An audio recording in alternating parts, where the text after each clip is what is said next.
Shen Wantang ile evliliği değiştirmek istiyorum. Sadece Liaoyu ile evlenirsem, gelecekte bitmeyen zenginlik ve refah içinde yaşayacağım. Hanımefendi, niye gülüyorsunuz? Bu Liaoyu'yu tanıyor musunuz? Tanımak mı? Onu çok iyi tanıyorum. Liaoyu'nun ailesi çok fakirdi. Başkente sınav için bile parası yoktu. Ben çeyizimi sattım. Onun yemesini, içmesini ve okumasını sağladım.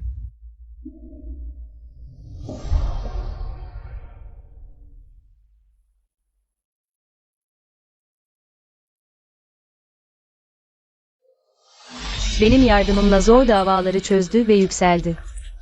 Hatta bir ihtiyarı kurtardım. O da minnettarlığını göstererek. Onu Dali Tapınağı'nın başkanı yaptı. Ben olmasaydım, Shen Mingguang bu başarıyı nasıl elde ederdi? Bu ani evlilik değişikliği. Shen Wantang kabul eder mi? Ning Wang ailesinin prensesi başta. Onun Shen Wantang'ı seçmişti. Kabul etmek zorunda.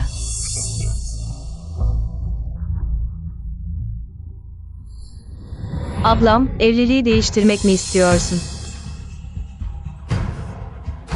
Evet. Tamam, değiştirelim. Kardeşim, fal baktırabileceğimi söylesem, inanır mısın? Senin kaderini görebilirim. Gerçekten mi? İnanmıyorum. Kader fal ile değil, kendi ellerimizle. Adım adım şekillenir. Ning Wang ailesine gelin gidersen, bir anda yükseleceğini mi sanıyorsun? Dürüst olayım, şehzade seni sevmeyecek. O kadını saraya getirmek için her şeyi yapacak. Onu hazine gibi koruyacak. Seni ise reddedecek. Acı bir sona mahkum edecek. Öyle mi? Benim gelecekteki kocam Liaoyu ise büyük başarılar elde edecek. O zaman tüm başkentin kadınlarının imrendiği biri olacağım.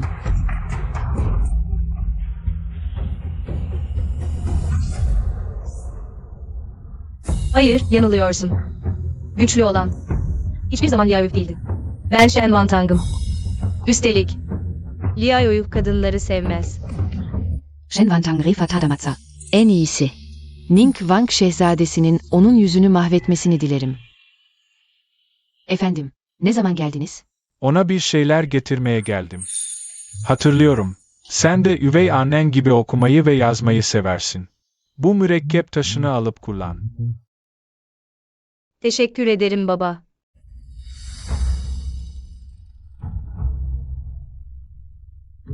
Ve bir de. Bu yeşim bilezik, büyükannenin hatırasıdır. Tak.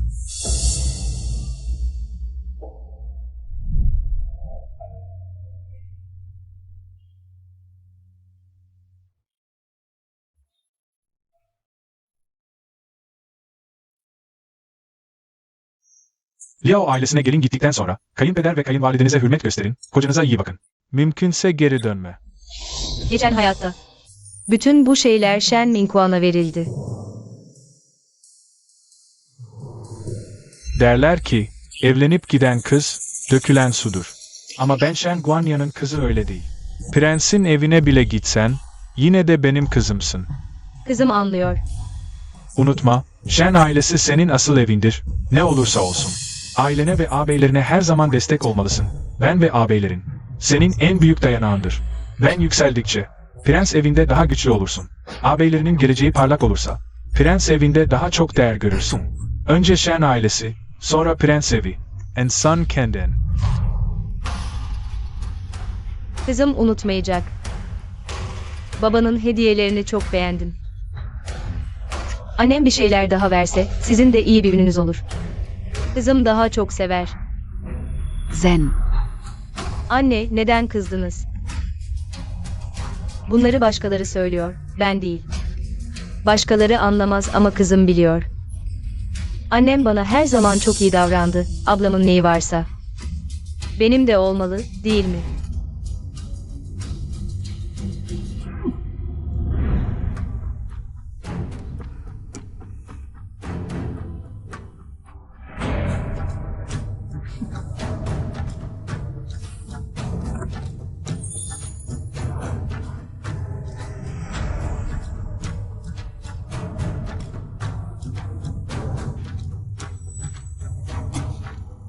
Efendim, bir bakın ona. Şu haline bakın.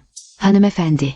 Ning prensliğine gideceksiniz. Bu takıları bilerek mi istiyorsunuz? Ne yapacaksınız? Yağmur yağmadan kalkanını hazırla. Sonra bu parayı alıp geçen hayattaki gibi. Dükkanı yeniden açabilirim. Artık erkeklere bağımlı kalmam. Tabii ki. Şimdi daha önemli işler var.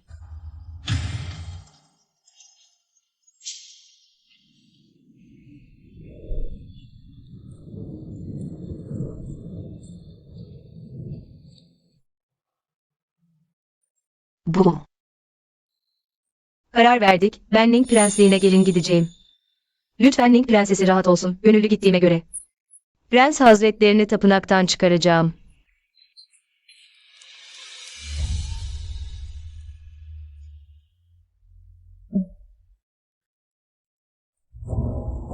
Prenses. Gerçekten. Shen ailesi yine fikrini değiştirdi. Shen Yantang'ı gelin olarak gönderiyorlar. Evet prenses. Shen Wantang zarif ve nazik. Düşünceli ve şefkatli. Bence o gelirse, belki de prens. Tamamen değişir. İyi. Wantang o çocuk üvey olmasına rağmen. Ama çok zarif ve asil bir havası var. Çok beğendim. Aksine, onun üvey ablası açgözlü ve hesaplı, iğrenç biri. Depodan çeyizleri 2 katına çıkarıp Shen ailesine gönderin. Kesinlikle gelinin yüzünü koruyun. Ayrıca Fazhen tapınağına gidip veliahta söyleyin. Eğer düğün günü gelini alıp törene gelmezse o rahibeyi bir daha asla göremeyecek. Evet.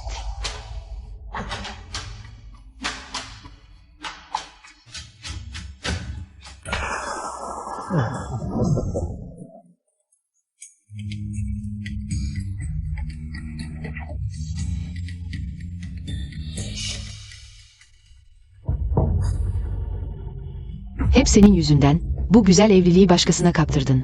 Bu Liao ailesi de çok terbiyesizmiş. Sadece bu kadar az çeyiz göndermekle kalmayıp kazlar bile canlı değil. Tahtadan oymalar. Çok cimri. Dışarıdakilerin seninle nasıl dalga geçtiğini biliyor musun? Anne, dar görüşlü olma, çeyiz az olsa da olsun. Şimdi biraz kaybetsem de, ileride. Liao Hitafi edip unvan anka. Herkes sadece kıskanacak. Sen onun ileride başarılı olacağına inanıyorsun ama. İçimde hep bir huzursuzluk var. Duyduğuma göre prensin evinde. Şimdiden Shen Wantang için çeyiz hazırlıyorlarmış. Bu şansı sen kendi elinle verdin. Bu şansı istemiyorum zaten. O prensin evi. İnsan yiyen bir yer. Prenses ne kadar iyi huylu görünse de aslında en çok kurallar koyup gelinleri zorluyor. Bir de o Ning prensi. Daha önce. Sadece küçük bir hata yapmıştım. Neredeyse beni öldürtecekti. Gerçekten. En dayanılmaz olanı ise veliaht. Sanki birine büyü yapılmış gibi. O başkasının çocuğunu taşıyan rahibeyi. Göz bebeği gibi koruyor. Hakkında tek kötü söz söyletmiyor. Söylersen deliye dönüyor. Ama erkeklerin kalbi değişir. Shen Wantang çok güzel. Endişeleniyorum. Anne, güzellik konusunda veliaht en çok başkalarının o rahibeye benzemesinden nefret ediyor. Benzeyen herkesi. Beyaz ay ışığını kirletmiş gibi görüp yüzlerini mahvediyor. Shen Wantang. Ona en çok benzeyen. Anne, o öldü. Bir de prensin evi ona, bir üvey kıza ne çeyiz verebilir ki? Sadece prensin evinin itibarı için söylüyorlar. İyi o zaman, iyi o zaman. Prensin evi çeyiz getiriyor.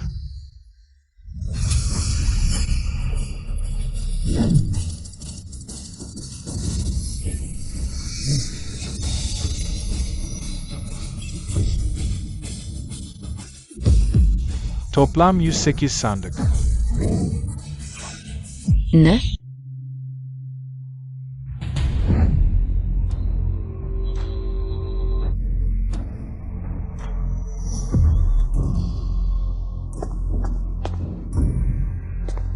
Vilayet Efendi, prenses, Shen Wantang'ı bizzat karşılamanızı emrediyor. Dedim ya, kalbimde sadece Yanlo var. Bir horozla düğün yapması yeterli. Prenses dedi ki,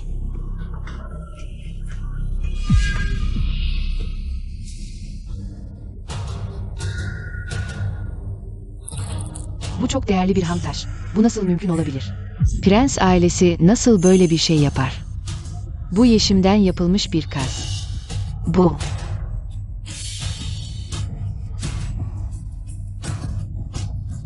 Geçen hayatta prens ailesi bana çok sert davrandı. Nasıl olur da?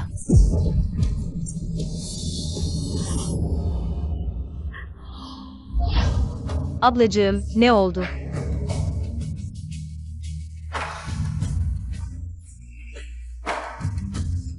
Ah, anladım. Sen, kesinlikle sensin. Anne ve babanın sana verdiği şeyleri. Prens ailesinin dadısına rüşvet olarak verdin. Shen Van Tang, böyle yaparak. Prens ailesinin seni fark edeceğini mi sanıyorsun? Sana söylüyorum. Sadece kendini rezil ediyorsun. Prens ailesi seni fark etmeyecek. Xiao Qingyan da seninle evlenmeyecek. Abla, nasıl bu kadar emin olabiliyorsun? Jalen.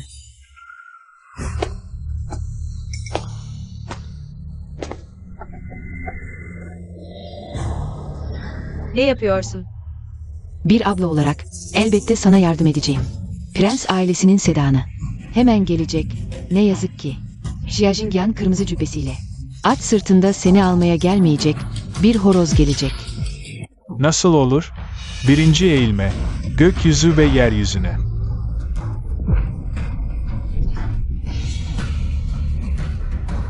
İkinci eğilme. Büyüklere.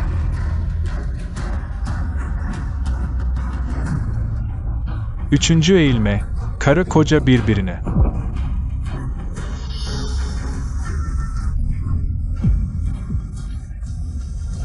Nasıl olmaz? Olamaz. Bence prens ailesi Lantang'a çok değer veriyor. Bu nişan hediyeleri her şeyi anlatıyor. Yoksa gerçekten Shen Van Tang prens ailesine giderse senin işlerini kolaylaştıracağını mı sanıyorsun? Kendini bile zor kurtarır. Baba, şimdi önce kız kardeşime prens ailesinin ritmine alışmasına yardım etmeliyiz. Önce bir horozla düğün yapmayı öğrenmeli. Saçmalık. Saçmalık mı? Birazdan Sedan gelince. Baba kendisi görecek.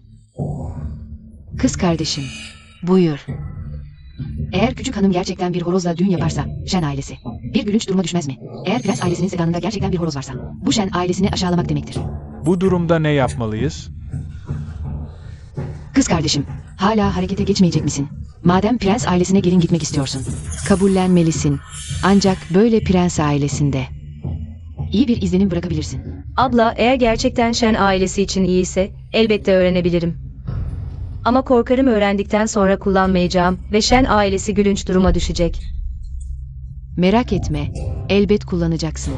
Kız kardeşim öğrenmek istemese bile, Shen ailesinin kurallarına göre hemen öğrenmeye başlamalı. Baba, kız kardeşim prensin evine gidip de birini kızdırırsa, baba, yükselebilme şansını kaybeder. Evet, Öyleyse. Baba, Ben, senin iyiliğin için bunu yapıyorum. Gelsinler. Hanımefendi, özür dilerim.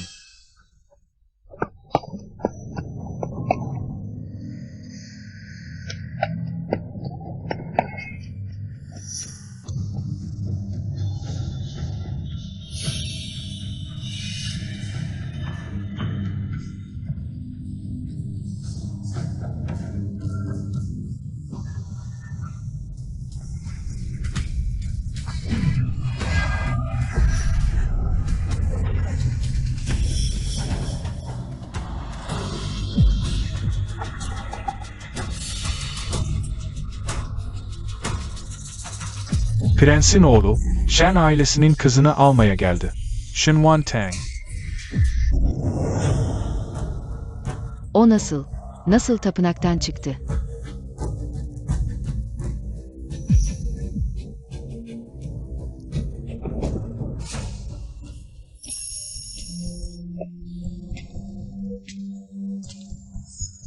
Olmaz. Önceki hayatta kesinlikle.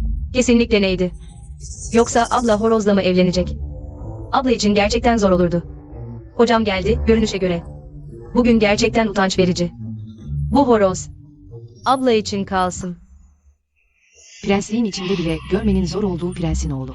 Bizzat dağdan inip Shen ailesinin kızını karşılamaya geldi. Görünüşe göre ana aile bu evliliğe gerçekten çok önem veriyor. Prensin oğlu da çok yakışıklı. Shen ailesinde prensin oğlunu göreceğim hiç aklıma gelmezdi. Bence horozla evlenecek olan. Muhtemelen Shen Mingxian olmalı. Liao ailesinden Liao'yu gelin almaya geldi. Liao Bey beni almaya geldi. Geldi.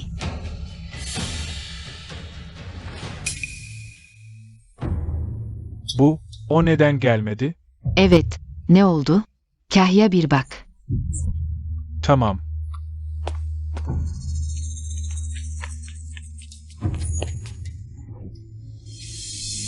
Ne? Hanımefendi, Liao Bey sizi kendinizin çıkmasını istiyor. Ne? Hiç uygun bir nişan bile göndermemiş. Üstelik kendim gitmem gerekiyor. Shen, çıkmazsan gideceğim. Senin çıkmanı bekleyecek kadar sabrım yok. Benim de okula dönüp sınavlara hazırlanmam gerekiyor. Boş ver Mingguan. Bizde de zaten. Kapıya gelme adeti yok. Ama prensin oğlu fazla resmi davrandı. Tamam.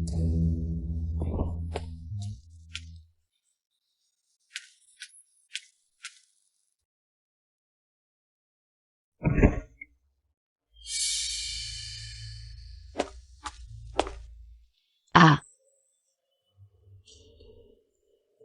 Hanımefendi.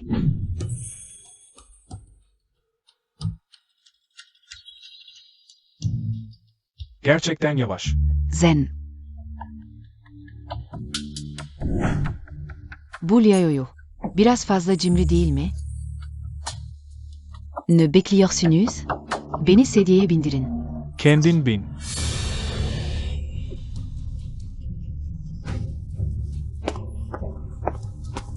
Shao Prens'in oğlu geldi.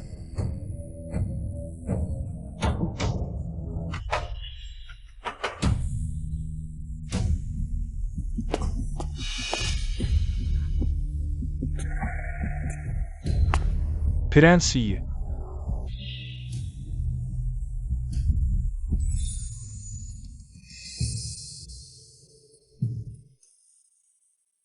Prenses, yaşlı köleniz sizi sedyeye bindirecek.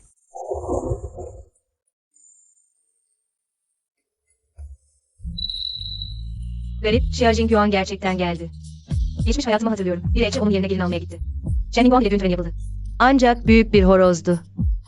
Bu değişiklik benim yüzümden mi oldu? Sedye kaldırıldı. Küçük memur, prensin yolculuğunu saygıyla uğurluyor.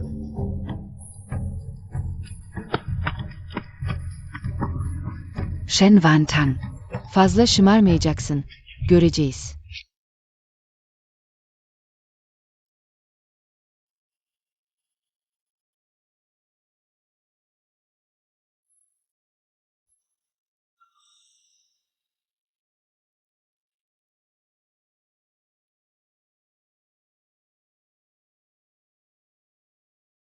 Uğurlu saat geldi, yeni çift düğün töreni yapacak.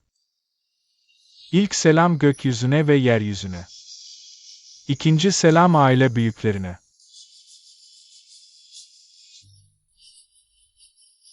Çift birbirine selam verir.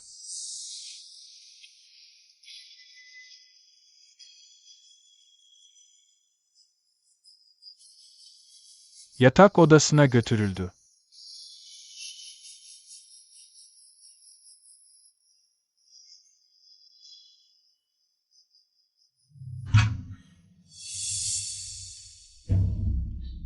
Prens, örtüyü kaldırma ve gelinle şarap içme zamanı. Benim istediğim biri değildi. Kim istediyse o kaldırsın. Ben yapmayacağım.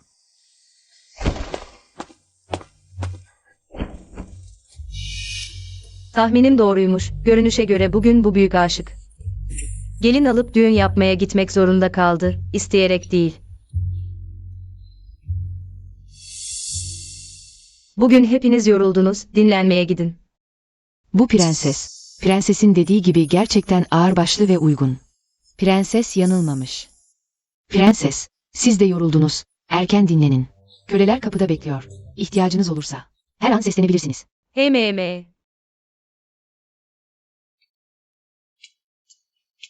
Prenses, prens çok fazla, düğün gününde.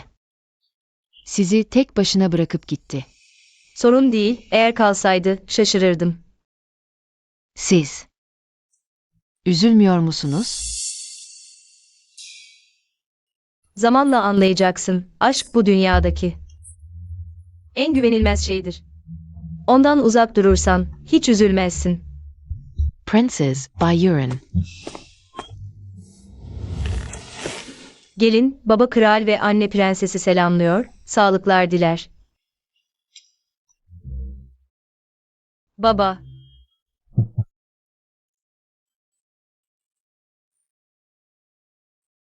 Anne.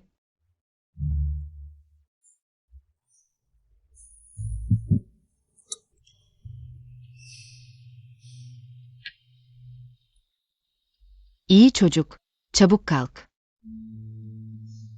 Bu anne prensesin sana tanışma hediyesi. Kabul et.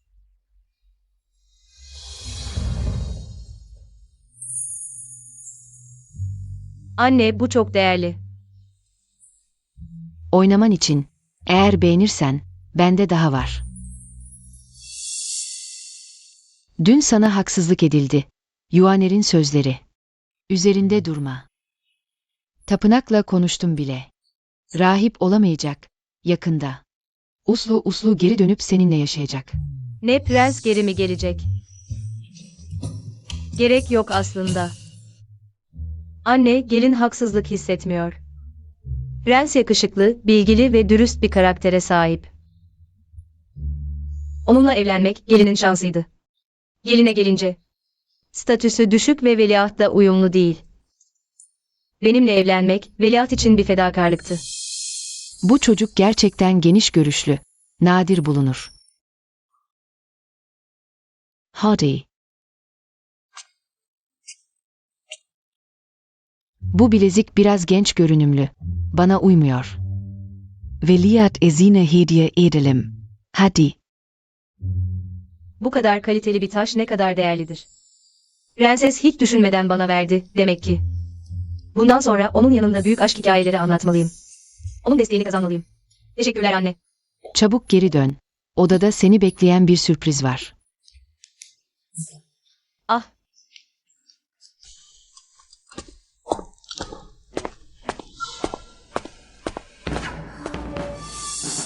Sürpriz ne demek?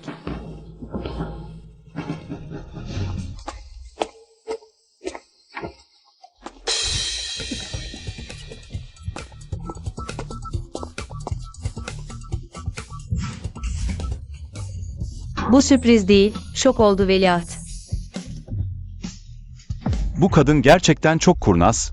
Daha yeni geldi. Annemi beni böyle görmeye ikna etti.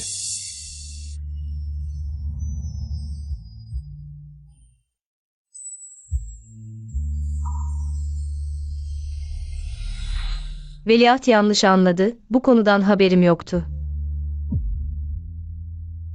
Bu kadın nasıl Yanlo'ya? Bu kadar benziyor. Sen nasıl? Yüzümde bir şey mi var?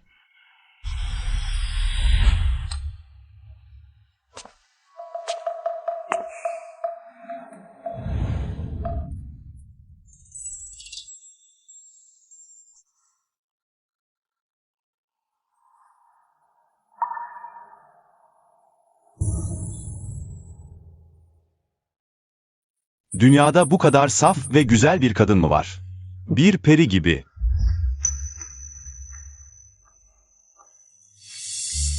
Yanlo'ya biraz benzemenle. Benim eşim olabileceğini sanma. Sana söylüyorum. Ne kadar benzesen de o değilsin. Bu hayatta. Sadece Yanlo ile evleneceğim. Onun dışında başka bir kadına bakmayacağım. Anladım. O zaman hemen bu saraydan defol. Dünkü düğün benim isteğim değildi. Eğer öyle yapmasaydım, Yanlo'yu öldüreceklerdi. Yaptığım her şey Yanlo içindi. Seninle hiçbir ilgisi yok. Veliaht gerçekten fedakarlık yaptı. Neden bu kadar soğuksun? Oh. Yanlo'nun o soğuk ve saf halini mi taklit ediyorsun? Sana söylüyorum, işe yaramaz. Kendini rezil etme. Böyle yaparsan, senden daha da nefret ederim. Kim kendini rezil ediyor? Anlamsız. Veliaht, senin sevgilini hiç görmedim.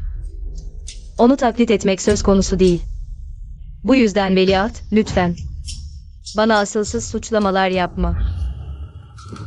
Ne yapıyorsun? Beni öldürsen bile. Senden hoşlanmayacağım. Ah. Benim için ipi çözmeye mi çalışıyor?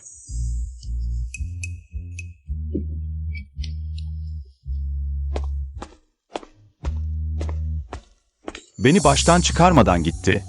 Bu gerçekten şaşırtıcı. Kim izin verdi odadan çıkmana? Hangi gözü görmeyen? Senin bağını çözen. Kwan Taizı. Onun bağını çözen köleyi hemen saraydan kovun. O çözdü benimkini. O kim? Yeni gelen kadının adı ne? Prens efendim. Prenses Shen ailesinin ikinci kızıdır. Güzel adı Yantang, şu dizelerden alınmıştır. Soğuk gölette binlerce kırmızı yaprak, akşam yağmurlu armut ağacının süsü. Sadece adını sordum. Bu kadar açıklama yapmana gerek yok. Demek prenses çözmüş senin bağını. Anneciğim az önce dedin ya, benim bağımı çözen köleyi. Saraydan kovacaksın diye. Öyleyse lütfen onu hemen kovun. Gözümü dolduruyor. Sevgili oğlum, Lantang baban ve benim. Özenle seçtiğimiz prensesin. O bir köle değil. Resmi nikahla aldığın eşin, Ning Sarayı'nın. Gelecekteki hanımefendisi. Onu kovmak mı istiyorsun? Ben seni kovmayı düşünüyorum. Eğer bir daha o Chuyanlo'yu aramaya gidersen, babanı çağırıp seni prenslikten azlettireceğim. Atletsin. Zaten bu prensliği istemiyorum. Bu boş unvanları umursamıyorum bile. Sadece Yanlıo'yu önemsiyorum. O benim her şeyim. O kadın çoktan başka bir erkekle yatmış. Hatta onun çocuğuna hamile kalmış. Yine de seni evlenme teklifine zorluyor. Bu kadar entrikacı bir kadını, ölsem bile, asla bu eve sokmam. Evlenme teklifi benim isteğimle oldu. O beni zorlamadı. Başkasının çocuğuna hamile kalması da onun tercihi değildi. Ona zorla sahip olundu. Araştırdım. 6 aydır birisiyle gizlice birlikteymiş. Hamile kaldıktan sonra bile onunla evlenmeyi umuyormuş. Hiç çocuğu aldırmayı düşünmemiş, sırf bu çocuk sayesinde. Zengin bir aileye girmeyi planlıyormuş. Çocuğu aldırmadı çünkü iyi kalpli biri. Saraydan başka, Ning Sarayı'ndan daha zengin mi var? Evlenme teklif etmeme rağmen kabul etmedi. O asla zenginlere yaranmaya çalışan biri değil. Eğer bu saçmalığa devam edersen, o iki canın yok olmasına da göz yumarım.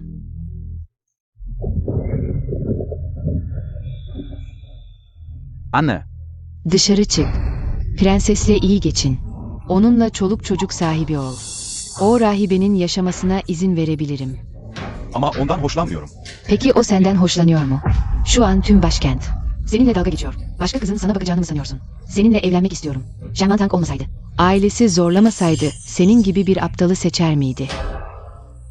Tüm dünyada. Sadece senin Yanluo'nun başına gelmiş. Sadece o acınası. Başka kimse acınası değil. Düğün gününde duvağını açmamışsın. Evlilik törenini yapmamışsın. Gelini bırakıp gitmişsin. Onu dedikodu ve alay konusu yaptın. O acınası değil mi? Buna rağmen Wantang'dan tek bir şikayet duydun mu? İpi çözersen senin onu terk edeceğini biliyordu. O Chuyanlo'yu bulmaya gideceğini. Yine de çözdü. Bu hoşgörüsü ve geniş yürekliliği. Ona iyi davranmanı hak etmiyor mu? Ben. O zaman ona tazminat ödeyemez miyim? Ama gerçekten onunla eş olamam. O zaman ona nasıl tazminat ödemeyi düşünüyorsun? Henüz düşünmedim. Bunu sonra konuşuruz anne.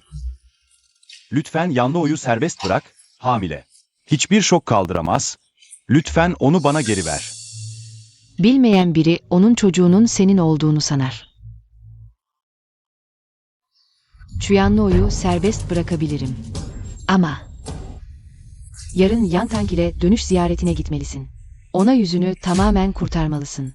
Aynı zamanda bizim prenslik ailesinin de yüzünü kurtarmalısın. Tamam, onunla dönüş ziyaretine giderim.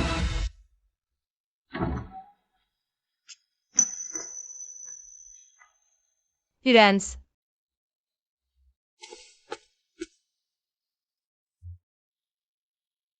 Seninle dönüş ziyaretine giderim. Teşekkür ederim prensim. Bana teşekkür etme, seninle dönüş ziyaretine gidiyorum. Sadece Yanlıo için. Şimdi Yanlıo annemin yanında. Görevimi tamamlamalıyım ki annem onu bana geri versin. Anladım, hadi gidelim.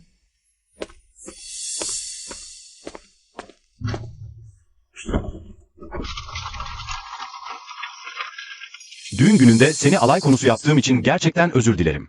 Ama bu benim niyetim değildi. Anneme kızgındım, bu yüzden öfkemi sana yönelttim. Prensim, lütfen üzerinde durma. Senin zorlukların var, biliyorum. Nasıl hiç umursamıyor gibi? Yoksa senden hoşlanıyor mu? Shen Tang olmasaydı, ailesi zorlamasaydı senin gibi bir aptalı seçer miydi? Yoksa gerçekten benden hoşlanmıyor mu? Aslında sen ve Yanlı hiç benzemiyorsunuz. O asla bu altın ve gümüş gibi dünyevi şeyleri umursamazdı. Üstüne üstlük kafama bu saçma sapan şeyleri yığmıyorum. Bugün ailemi ziyarete gidiyorum. Yoksa fakir gibi mi giyinmem gerekiyor? Bu aşk manyağının beyni mi yok? Ama madem bu altın gümüş gibi bayağı şeyleri seviyorsun. Depomda bir sürü var.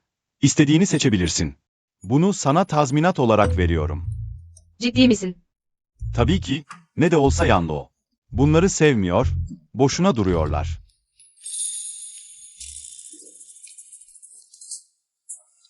Ben sıradan bir insanım. İleride Tuyanlı onu sevmediği. Altın gümüş gibi bayağı şeyleri bana verin. Yanlış anlama, bunları sana veriyorum. Seni sevdiğimden değil, anneme söz verdiğim için. Sana tazminat verecektim. Kalbimde sadece Yanlı o var. Ona söz verdim. Bir gün onu eve getireceğim. Biliyorum. Ben de Yanlı'ya söz vermiştim. Ömrüm boyunca sadece ona iyi davranacağım. Çocuğu doğduğunda. Onu kendi çocuğum gibi büyüteceğim. Başka bir kadınla çocuk yapmayacağım. Ne güzel, umarım dediğini yaparsın. Bu kadın tahta gibi mi? Dedim ki başka bir kadınla.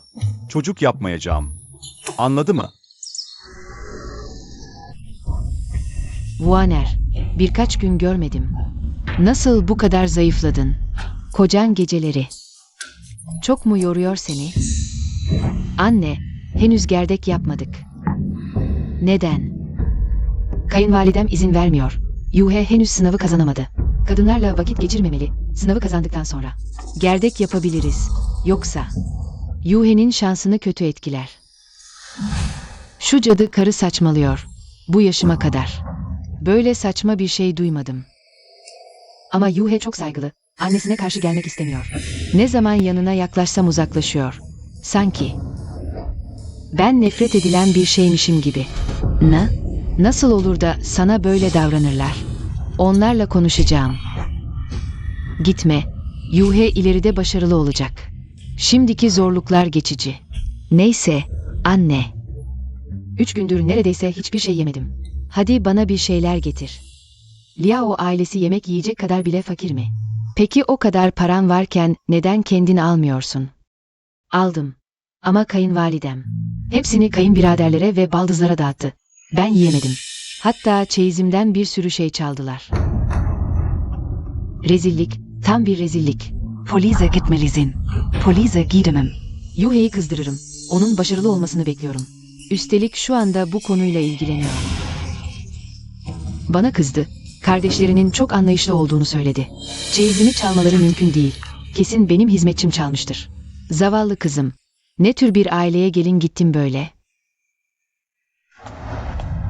Hanımefendi. Ning Wang'ın arabası yakında gelecek. Galiba. İkinci hanımefendi dönüyor. İkinci hanımefendi. Geri dönmüşse dönmüştür. Sen karşıla onu. Veliaht Prens. Onunla birlikte gelmez ki. Yoksa annemin onu karşılamasını mı bekliyorsun? Veliaht Prens. Gerçekten gelmeyecek mi? Tabii ki gelmez. Düğün zamanında bile. Zorla gelmişti. Hatta duydum ki gerdek bile geçirmeden kaçmış. Şimdi kesin o rahibeyle birliktedir. İyi o zaman. Git. Shen Van Tang'a söyle, yan kapıdan girsin. Ana kapı yeni temizlendi. Geçişe uygun değil. Peki.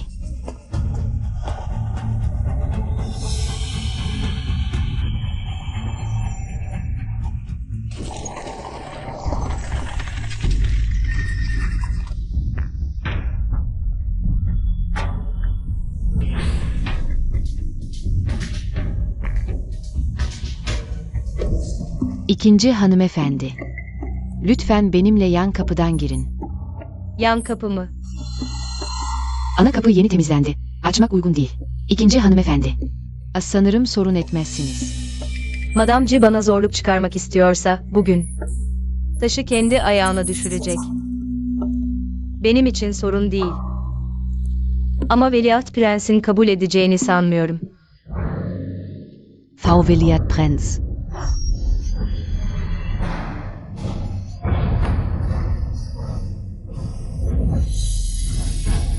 Ben Veliaht Prensim, Veliaht Prensesle birlikte geldim. Shen ailesi sadece bir hizmetçiyle mi karşılayacak? Üstelik yan kapıdan mı gireceğiz? Hiç mi adabınız yok? Hemen hanımefendiye haber vereyim. Lütfen bekleyin Veliaht Prens.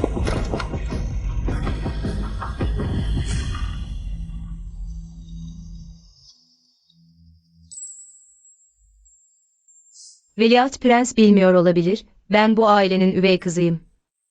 Bir hizmetçinin karşılaması bile büyük lütuf. Ana kapıyı açmamaları da alışıldık bir durum. Üvey kız olduğun doğru. Ama sen prensliğe gelin gittin. Bu ziyaret de prensliği temsil ediyor. Saygısızlık etmeye cesaret ederlerse kendi sonlarını hazırlarlar. Ayrıca üvey kız ne olmuş? Kendini bu kadar mı küçük görüyorsun? Yan Luo da üvey kız. Ama her zaman gururlu davrandı. En iyisine layık olduğunu biliyordu. Sevgilisiyle gizlice buluşup hamile kaldı. Ailesi onu rahibe olması için manastıra gönderdi. Bunun nesi gurur duyulacak bir şey. Veliaht Prens merak etmeyin. Shen ailesi sizin geldiğinizi bilseydi büyük bir karşılama yaparlardı. Az önceki davranışları sadece bana yönelikti. Yani Shen ailesi böyle mi davranıyor? Güçlüyü yüceltip zayıfı ezmek. Geldiğimi bilmeseler bir yüz, bildiklerinde başka bir yüz mü gösteriyorlar? Evet, öyle. Veliaht Prens, belki içeri girelim. Girmeyeceğim. Bugün beni karşılayacak biri yoksa bu eve adımımı atmam. Görünüşe göre birazdan eğlenceli bir şeyler olacak. Bu Ning Prensi'nin oğlu değil mi? Shen ailesi onu dışarıda bırakmış. Bu çok büyük bir cüret. Prens bile alçak gönüllülük edip geliniyle birlikte geri dönmüş. Shen ailesi ne yapıyor böyle? Bey Shen. Ya görevini istemiyor ya da hayatını. Sonra seninle birlikte gidip bakarız. Hanımefendi, kötü haber. Uğursuz şey. Kızım burada çok iyi. Kim sana bu kadar terbiyesizce içeri girmeyi söyledi? Bu uğursuz şeyleri söylüyorsun. Yine anne. Tokatla. Tamam, hanımefendi.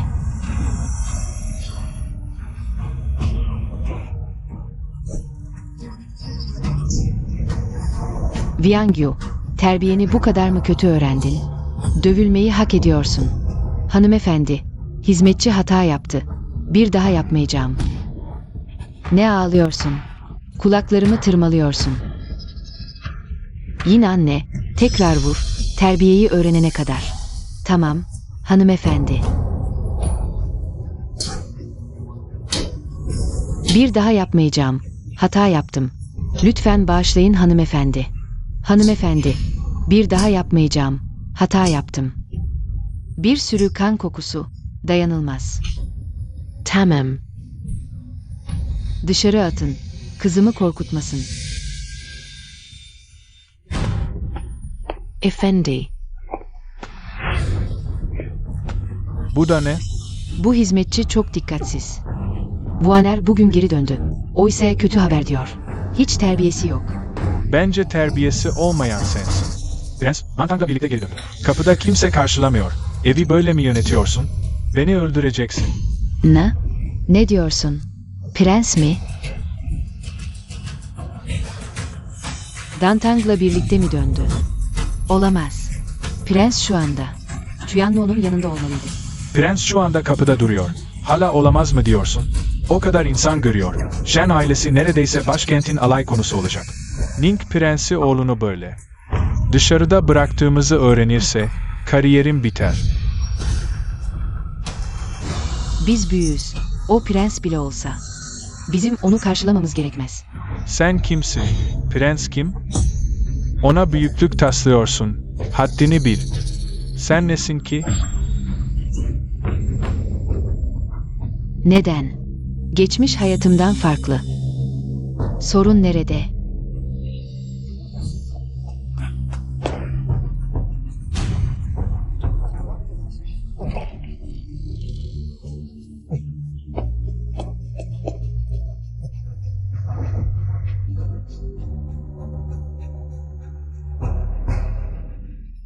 Xia Jingyuan gerçekten geldi. Geçmiş hayatımda, konaktaki ilk yılımda, neredeyse hiç görünmemişti. Nasıl oldu da Shen Wantang için geldi? Artık farklı olacak. Demek ki Shen ailesinde hala canlı insanlar varmış. Yanlış yere geldiğimi sanmıştım. Boş bir eve geldim. Bekledim. Kimse çıkmadı. Evdekiler yemek hazırlığıyla meşguldü. Veliahtın geldiğini bilmiyorduk. Lütfen buyurun içeri. Tanger, nasıl bu kadar kuralcı olabiliyorsun?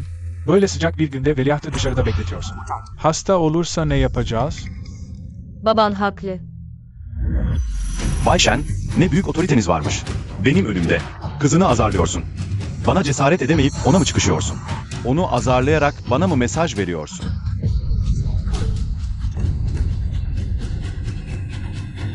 Veliaht yanlış anladı. Öyle bir niyetim yoktu. Veliaht çok değerli. Tanger seni içeri davet etmedi. Bu çok ayıp oldu. Dayanamayıp birkaç söz söyledim. Lütfen buyurun içeri. Evet. Veliahtın gelmesini sabırsızlıkla bekliyorduk. Şimdi gerçekten geldiğiniz için çok mutluyuz. Gelmemi bekliyordunuz. Pek öyle görünmüyor. Ana kapıdan bile girmeme izin vermediniz. Sadece yan kapıyı kullanmama izin verdiniz. Beşin, Benzerei Biele. Yan kapı kullanmadım. Shen ailesinin kapısı. Saray kapısından daha mı değerli? Ne? Kim veliahtı yan kapıdan geçirmeye cesaret eder? Aklını mı kaçırdın? Mutlaka hizmetçilerden biri aklını kaçırmış. Sonra kesinlikle cezalandıracağım. Tanger. Veliaht, dışarıda bu kadar bekledi. Hala. İçeri davet etmiyorsun. Normalde en anlayışlı ve en zeki sensin. Şimdi neden böyle dona kaldın?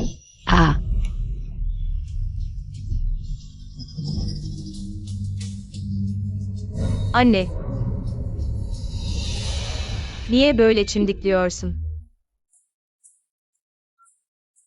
Bana evdeyken babaya, evlenince kocaya itaat etmeyi öğreten siz değil miydiniz? Şimdi Tanger evlendi, doğal olarak her şeyi. Kocasının sözüne göre yapıyor.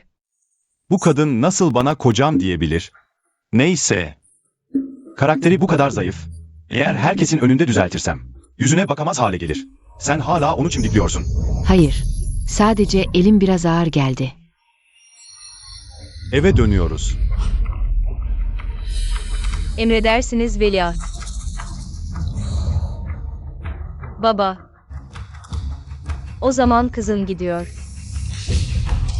Veliaht, lütfen bekleyin. Evde yemek hazır. Yemeğinizi yiyip öyle gitseniz olmaz mı? Moji, gerçekten ismin gibi yavaşsın. Beyefendi arabaya bindi, hala hareket etmiyorsun. Kim engel olmaya çalışırsa, kırbacıyla cezalandır. Emredersiniz.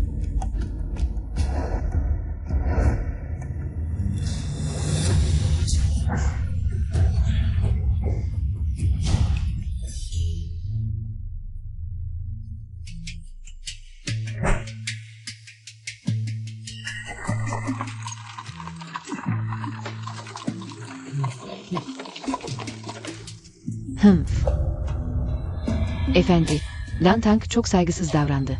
Öylece gitti. Bir de Veliaht Prens. Niye bu kadar sinirli? Az önceki kırbaç. Yüzün mü kaldı? Tüm bu olanlar senin yüzünden. Yüzümü yerde süründürdün. Bir de sen. Hep sen kışkırtıyorsun. Bir daha akılsızca fikirlerle gelirsen. Bu eve geri dönme.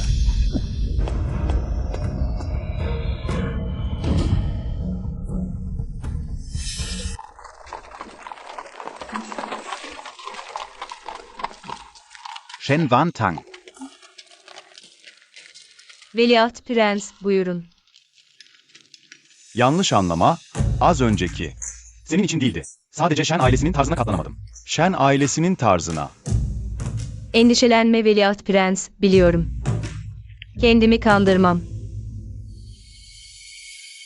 Az önce herkesin önünde düzeltmedim. Bundan sonra bana kocam diye hitap etme.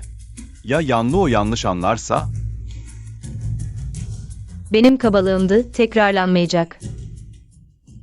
Ayrıca Bitmemiş gibi.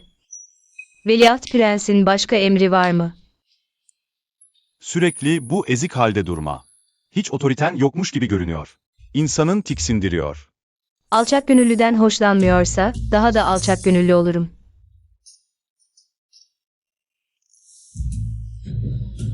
Veliaht Prens haklısınız.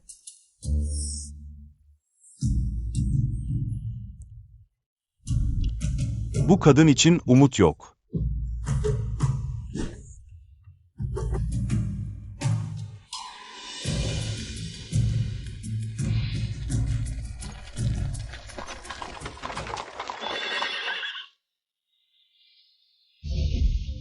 Veliet Prince, Veliet Princes, Kanakdayız.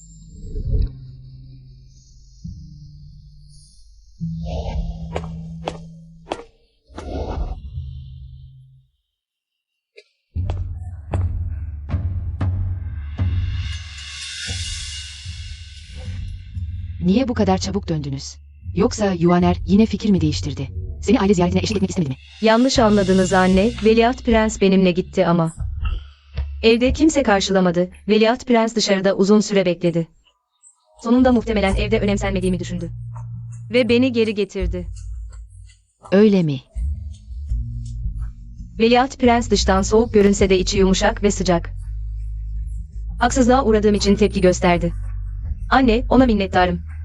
2 yıldır ilk kez oğlumun övüldüğünü duyuyorum. Lantang harika bir çocuk. İyi çocuk. Onun için konuşuyorsun. O sadece bir sorumsuz. Hala kalbindeki teyzeyi hatırlamaktan korkuyordu. Bu yüzden Shen ailesinin evine girmek istemiyor. Veliaht Prens duyguları derin bir insan, sadık kalmayı biliyor. Neyse eve de gittik, ne kadar kaldığımız. Önemli değil. Shen ailesi sana değer vermiyorsa ben veririm. Huan, şu gümüş biletini getir. Lantang, konakta sıkılıyorsan. Dışarı çıkıp gezebilirsin. Ne istersen al. Prensesin eteğine yapışmakta haklıymışım. Zengin olduk, zengin olduk. Teşekkürler anne. Vay canına.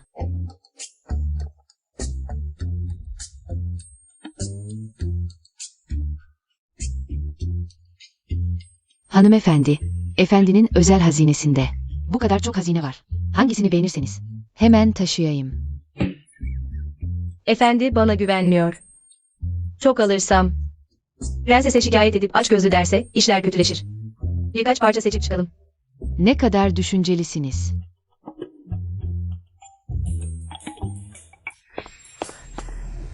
Hanımefendi, kötü haber. Efendi dışarı çıktı. Ve Kikin manastırındaki rahibeyi getirdi. Yanılmıyorsam. Önceki hayatta Shao Bingyuan bir yıl boyunca yalvardı. C.H. Uyanlı o ancak o zaman razı oldu. Saraya dönmeye. Neden bu sefer bu kadar erken? O C.H. Uyanlı o çoktan yemin etmemiş miydi? Ömür boyu manastırda rahibe kalacağına. Galiba efendinin evlendiğini görünce dayanamadı. Belki. Endişelenmiyor musunuz? Neden endişeleneyim? Keşke beni rahat bıraksa. Erkekler mi? Altın ve gümüş daha güvenilir.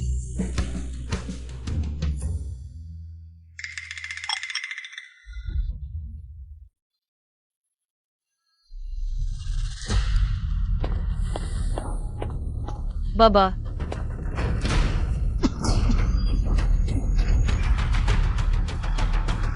Alçak herif. Kim getirebileceğini söyledi onu? Yuan, defol son gitsin. Üstelik piçine hamile. Senin yatağında yatıyor. İğrençsin. Yanlo'nun düşük tehlikesi var. Çok kan kaybetti. Çok kötü durumda. Onu getirmeseydim. Ölümünü mü izleyecektim? Rezil herif, ölse ne kaybederiz? Onu sen hamile bırakmadın. Neden kurtarıyorsun? Sarayın yüzü kararmadı mı yeterince? Eğer Yanlo ölürse, ben de yaşamam. Sen.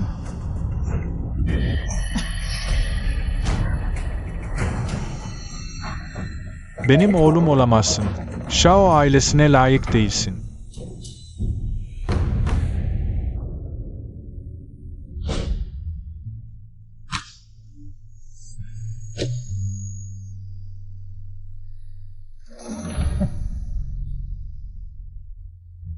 Onu kurtaracağım. Artık CHU ailesi onu sahiplenmiyor. Ben de sahiplenmezsem kesin ölecek. Aklını mı kaçırdın sen? Anne, lütfen Zhou başhekimini. Ona baksın diye çağır. Zhou. Zhou başhekimi imparatorun.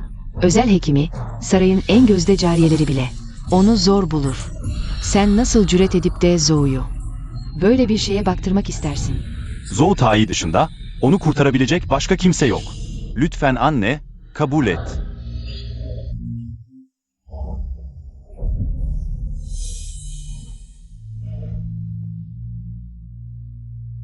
20 yıldır seni büyüttüm.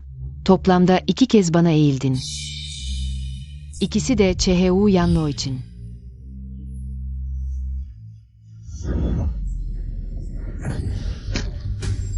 Hanımefendi.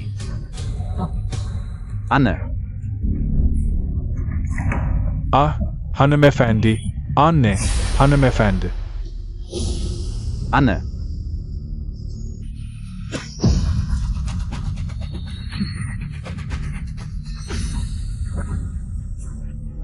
Veliaht. Yanluo. Veliaht. Sanırım ölmek üzereyim. Saçmalama, endişelenme, bir şeyin olmayacak. Veliaht evlendi. Yanlo sana layık değil. Lütfen beni gönder. Yanlı o annemin seçtiği biriydi. Ben evlenmedim. Burada huzurla iyileş. İyileşince seninle evleneceğim. Veliaht ciddi mi? Ama prenses kabul etmez. Benimle evlenirsen seni zor durumda bırakmak istemem. Zor durumda değilim. Sen istiyorsan yeter. Hemen bir doktor getirteceğim. Bekle.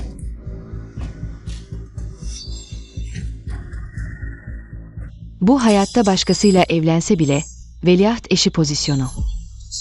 Sonunda yine benim olacak.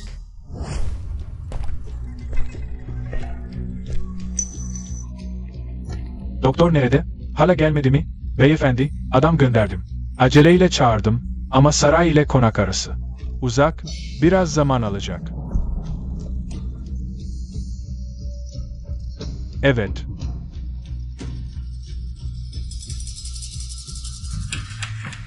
Baba, annem öfkeden bayıldı. Evet.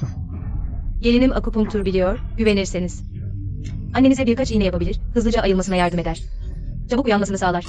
Akupunktur da mı biliyor? Evet, gelinimin dedesi eczane işletiyordu. Şu an annemin durumu kötü. Ne kadar uzun baygın kalırsa o kadar zor uyanır. Uyansa bile kalıcı hasar bırakabilir.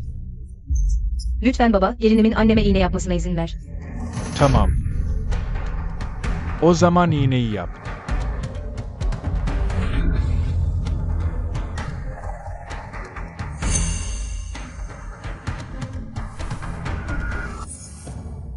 Olmaz.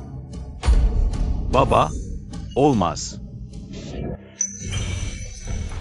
Shen Van Tang'a iğne yaptırmayın. Annenin hayatını ona emanet edemeyiz. Doktor gelmek üzere, biraz daha bekleyelim. Yüzünle söylüyorsun. Annemi kim bu hale getirdi? Defol git buradan. Baba, cezamı çekerim. Ama annemin hayatıyla oynamayın. Akupunktur bildiğini söylüyor. Gerçekten yapabilir mi? Daha çok genç. Nasıl olur da tedavi edebilir? Annenin neredeyse nefesi kesiliyor. Saray hekimini bekleyemeyiz. Prenses, onu dinleme. Anneni iğneyle tedavi et. Heme.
Anne. Prenses, uyandınız. Gerçekten tıp bilgisi olduğunu tahmin etmemiştim. Anne, kendini daha iyi hissediyor musun? Tanger, beni sen mi kurtardın? Anne, durumunuz çok kritikti. Cesaret edip denemek zorunda kaldım. Neyse ki, uyandınız. Merak etmeyin, babamız hekim çağırdı. Saray hekimi gelecek. Prens ve prenses, Vin hekimi geldi. Hemen Prensesai Moyen et.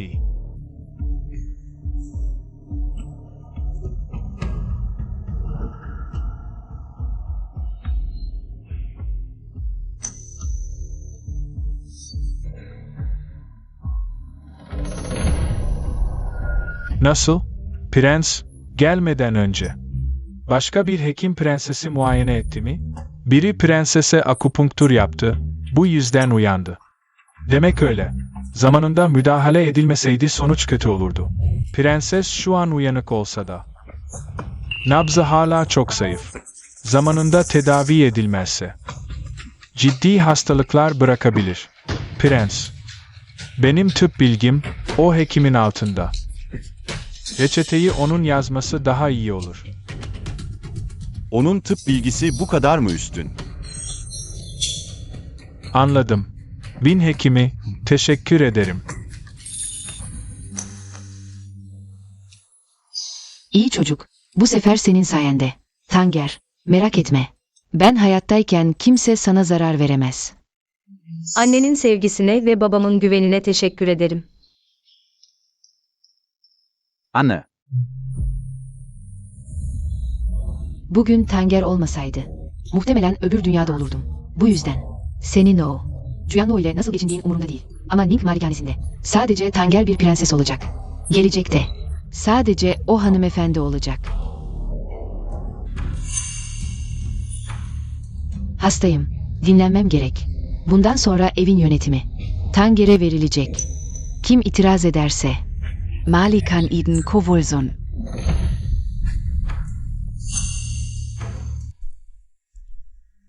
Prenses, bunlar prensesin size gönderdiği. Evin anahtarları ve defterleri. Yarın itibariyle evin yönetimini siz üstleneceksiniz. Dadı, daha yeni geldim ve gençim. Bu sorumluluğu taşıyamam. Prenses dedi ki, siz bu malikanenin gelecekteki hanımefendisiniz. Evin yönetimi er geç size geçecek. Anlamadığınız bir şey olursa ona sorabilirsiniz. Pekala, elimden geleni yapacağım. Annemi hayal kırıklığına uğratmayacağım.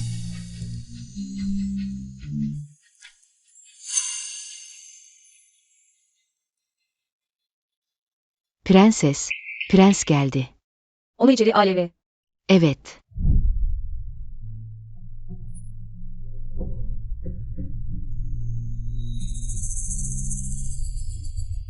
Prens, bir şey mi oldu? Shen Van Tang. Yanlıo'yu geri getirdim. Muhtemelen biliyorsundur. Evet, biliyorum. Sormak istediğim, annemi kurtarabildiysen. Ona ne oldu? Şok geçirdi. Karnı ağrıyor ve çok kan kaybetti. Az önce bayıldı. Geçmiş hayatında Chuyanlo'nun çocuğu. Şimdi değil, Viv'in tapınağında kaybedilmişti. Zhenmingguang birilerine ilaç verdirmişti. Neredeyse ikisini de kaybediyorduk. Prens, hamilelikle ilgili konularda iyi değilim, yardımcı olamayabilirim. Başka bir uzman bulmalısın. Anneye iğne yaparken çok becerikliydin. Tıbbi becerilerin mükemmel. Belki Yanlıo'ya yardım edebilirsin. Birkaç iğne yaparak kanamasını durdurabilirsin. O ve annenin durumu farklı, iğne uygun değil. Prens, eğer inanmıyorsan, doktor gelince. Söylesin. Anladım.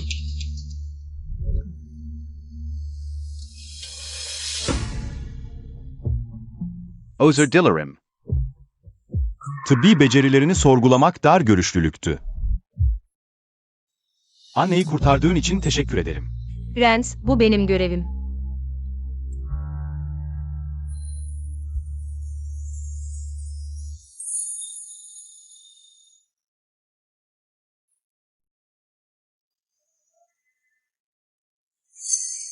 Annenin bu kadını prenses seçmesine şaşırmamalı, o gerçekten.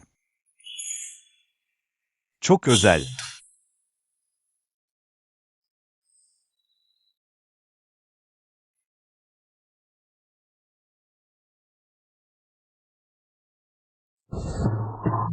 Prenses, Viv'in tapınağından gelenin çocuğu. Kaybedildi. Çocuk kaybedildi, emin misin? Evet, evet. Bu hayatta neden bu kadar erken olmamalıydı? Zhenmingguang bu sefer. Ona ilaç vermedi, çocuk nasıl kaybedildi? Saraydan bir doktor daha geldi, onu muayene etti. Evet, doktor az önce gitti. Öyleyse ona yetiş, bir şey sor.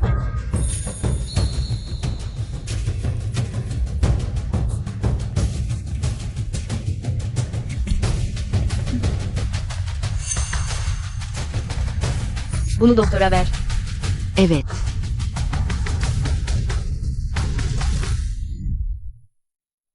Prens, çocuğum. Gerçekten kaybedildi mi? Yanluo, çocuklar tekrar olabilir. Şimdi en önemlisi dinlenmek, ağlamayı bırak.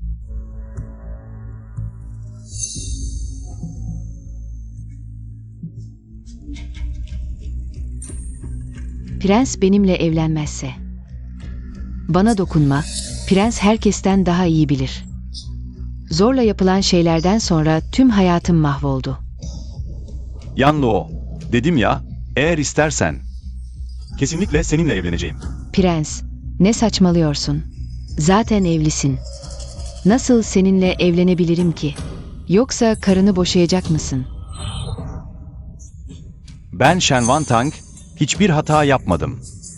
Sebepsiz yere karını boşarsan, onun itibarı ne olacak? Yanluo. Bir rahatsızlığın mı var? Hekimi çağırayım. Rahatsız değilim. Hekimi çağırma. Sadece biraz halsizim. Biraz dinlenirsem geçer. O zaman biraz uzan, iyice dinlen. Ne yemek istersin? Mutfağa hazırlamalarını söyleyeyim. Prens, geçen sefer manastıra gönderdiğiniz kuş yuvası çorbası oldukça hafif görünüyordu. Nasıl yapıldığını bilmiyorum. Montag G. Buyur. Mutfağa git, bir kase kuş yuvası çorbası getir. Tamam. Hemen geliyor. Terlemişsin. Sıcak mı geliyor?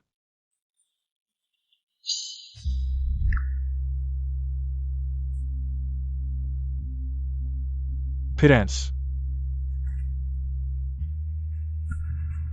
Kuş yuvası nerede? Prens, mutfakta yokmuş. Nasıl olur?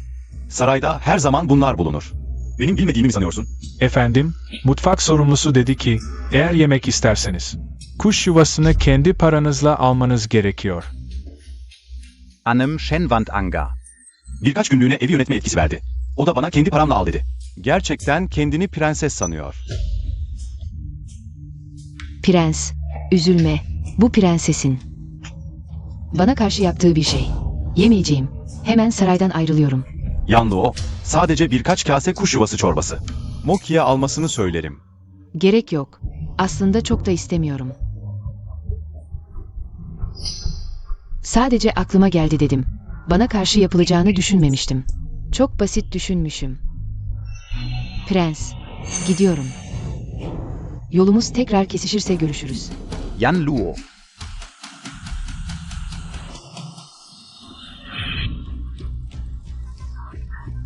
Ah Yanluo, hala bu kadar inatçısın. Gel. Prens, bu dünyadaki en iyi erkeksin. Seni yormak istemiyorum. Beni yormuyorsun. Moji, Wingyun binasına git. 10 kilo en iyi kuş yuvası ALV. Yanluo'nun doyasıya yemesini sağlayacağım. Efendim, para. Paramın hepsi sende değil miydi? Efendim, bana bıraktığınız 1000 liang çoktan bitti. Dün gece hekimi çağırmak için 50 liang harcandı, önceki gün. Yanluo Hanım'a, Likin manastırından çıkarmak için başrahibeye 500 liang verdiniz, 3 gün önce. Yanluo Hanım'ın sağlığını güçlendirmek için. 120 liang daha harcayıp deniz ürünleri aldınız. 4 gün önce yine. Tamam. 1000 liang bitmiş. O zaman gidip 1000 liang daha alsana. Efendim, unuttunuz, artık evin idaresi Veliaht Prenses'te. Para istiyorsanız, Veliaht Prenses'in onayı gerekli. Uine Bu Shenwantang. Yanluo, beni bekle, hemen döneceğim. Gidelim. Emredersiniz. Keşke bu hayata daha geç dönmeseydim. Hiç. Bu çocuğa hamile kalmazdım. Hep Xiao Qingyuan Enzuku. Beni kur yaparken kimliğini açıklamadı. Sadece yakışıklı bir uşak sanmama neden oldu. Yoksa Wen Bey konağının büyük oğluyla evlenmek için çocuğa hamile kalıp zorla evlenmezdim. O burada.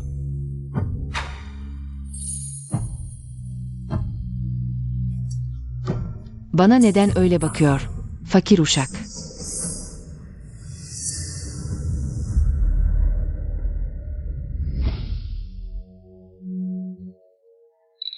Hizmetçi. Parayı hekime verdim. Her şeyi öğrendim.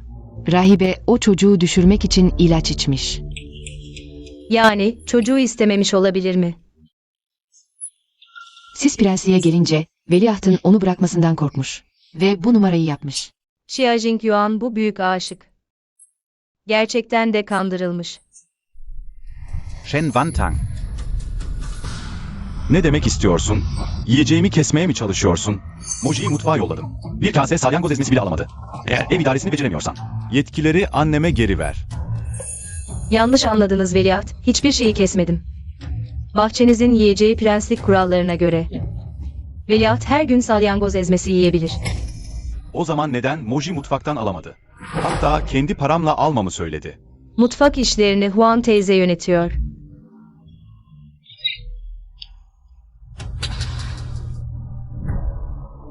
Veliaht, uşağını mutfağa yollamış. Salyangoz ezmesi istemiş, siz vermemişsiniz. Doğrudur. Prenses buyurdu. Veliaht. Ne yemek isterse kendi parasıyla alacak. Neden? Çünkü veliaht olmak istemediğinizi söylemişsiniz. Prenses de dileğinizi yerine getirip sıradan biri olmanızı istedi. Artık kendi kendine yetmelisin. Bu konu. Prensesin emri.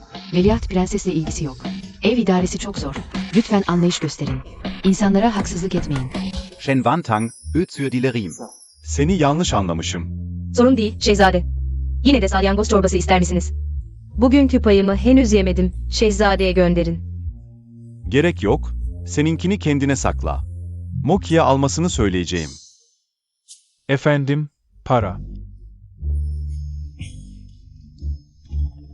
Say, Shen Wantang. 1000 liraya ihtiyacım var. Hesaptan alabilir miyim? 1000 lira mı? Dadı, prensliğin kurallarına göre şehzadenin aylık maaşı ne kadar? Şehzadenin aylık maaşı nedir? Şehzade hanım. Şehzadenin aylığı 100 liradır. Üstelik bu ay şehzade zaten 1000 lira aldı. 1000 lira aldı.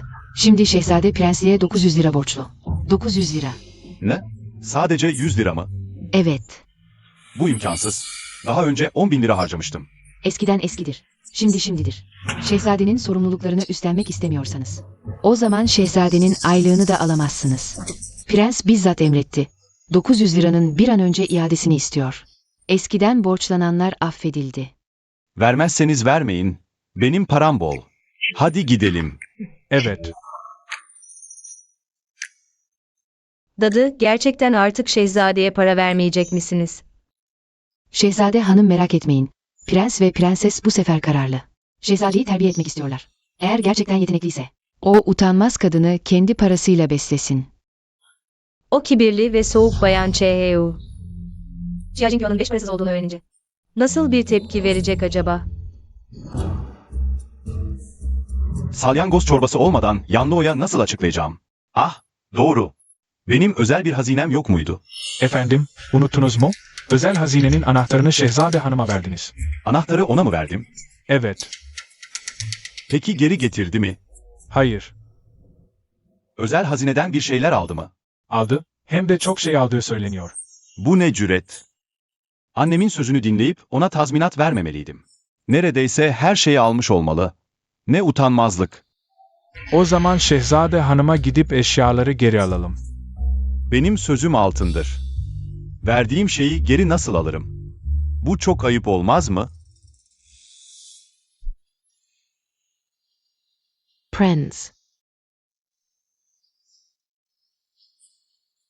Yanlo, sen nasıl çıktın buraya? Hemen git, iyice dinlen. Prens. Yanlı o kadar narin değil. Ben o numaracı, yapay hassas kadınlardan değilim. Onlar erkeğin sempatisini kazanmak için. Doğurmanın zahmetini ve kendi çektiklerini abartırlar. Yanlo'nun böyle şeylere ihtiyacı yok. Biliyorum. Sen o sıradan kadınlardan farklısın. Asla bir erkeğe dayanmadın. Tanıdığım en iradeli kadınsın. Az önce prensin hazinenin tamamen boşaltıldığını söylediğini duydum. Bu nasıl oldu? Oh, Yanlo'nun yardım edebileceği bir şey var mı? önemli değil. Gidip anahtarı geri alayım. Olur biter. Ama prensin hazinesi çoktan boşaltıldıysa. Anahtarı geri almanın ne faydası var? Prens. Sen saf kalplisin. Sakın o. Derin hesaplar peşindeki insanlar tarafından kandırma. Kendi eşyalarını iyi korumalısın. Haklısın. Prens. Bu konakta asıl efendi sensin. Efendisinin eşyasını çalan biri varsa. Doğrudan kovmak gerekir. Er Shen Wantang. Şahsi hazinemi yağmalama açgözlülüğüyle ifşa edersem. Acaba konaktan ayrılır mı? Böylece prenses makamını boşaltır. Yanlo, sen önce git ve iyice dinlen. Ben hemen anahtarı geri alacağım ve sonra. O başkasının yuvasına göz dikmiş kişiyi konaktan kovacağım. O halde Yanlo, prensten iyi haberler bekleyecek. Gidelim. Ocean Montaigne. Gerçekten de hiçbir yere çıkamayan bir piç kızıymış. Daha yeni geldi. Ama Şajingiva'nın şahsi hazinesini boşaltmaya cesaret etti. Birazdan başına gelecekleri görecek.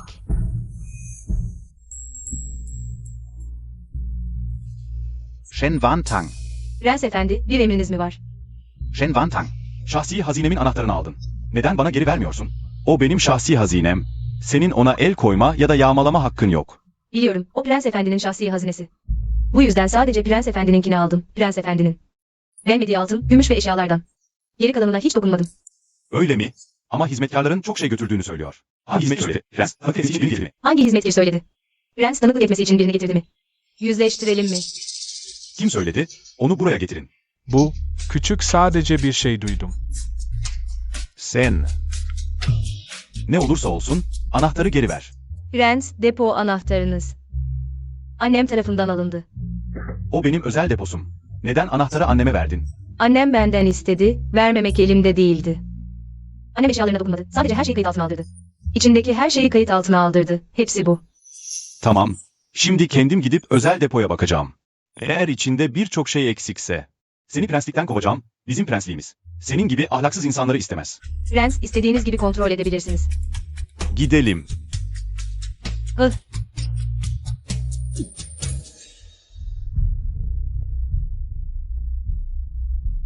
Efendim, deponuz boşaltılmamış, hazineler hala duruyor. O zaman neden depomu boşalttığını söyledin? Efendim, haksızlık. Sadece biraz şey aldığını duydum. Boşalttığını siz söylediniz. Görünüşe göre prenses sizin düşündüğünüz gibi değil. Onu birkaç kez haksız yere suçladınız. Kapa çeneni. İşlerimi sen mi yöneteceksin? Prens, geldiniz. Shen Wantang ne Alm? Prens, çok değil, sadece değersiz birkaç şey. Modası geçmiş altın bilezik ve saç iğneleri. Değerli mücevherlere hiç dokunmadı. Ne? Sadece bunları mı aldı? Prens, prensesin almasına izin vermediniz mi? Yoksa, prenses anahtarınızı mı çaldı? Saçmalama. Ne zaman anahtarımı çalmış? Anahtarı kendim verdim. Prens, yine fikrinizi değiştirdiniz, prensesin aldı. Birkaç şeyi geri mi alacaksınız? Sag mal Lama. Hangi gözünle fikrimi değiştirdiğimi gördün? Sadece birkaç değersiz altın eşya, hepsini aldı. Geri mi isteyeceğim? O kadar cimri miyim? Evet, evet. Şu Shen Wantang da bir şeymiş. Onu hep haksız yere suçladım. Yine de kızmadı. Hala güzel güzel konuşuyor. Gerçekten takdir edilecek. Annemin onu sevmesine şaşmamalı. Bu kan mercanı en değerlisi, satılırsa. Yanlıo'ya birçok kuş yuvası alınabilir. Ah, prens. Bunu alamazsınız.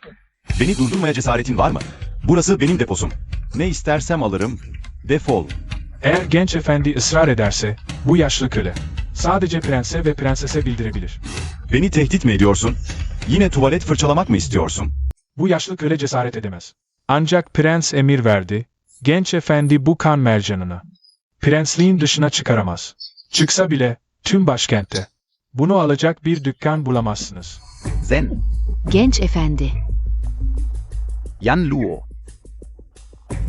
Buraya neden geldin? Bu malikanedeki hazineler, gelecekte sadece benim olacak.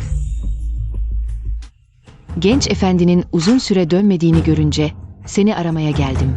Salyangoz çorbasını sadece ağzından kaçırdım. Genç efendi üzerinde durmasın. Böyle zor durumda kalacağını bilseydim, söylemezdim. Zor durumda değilim. Merak etme. Yakında yiyeceksin.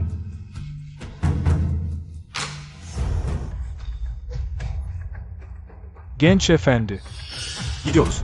bunu alamazsınız, genç efendi. Bu. Ha,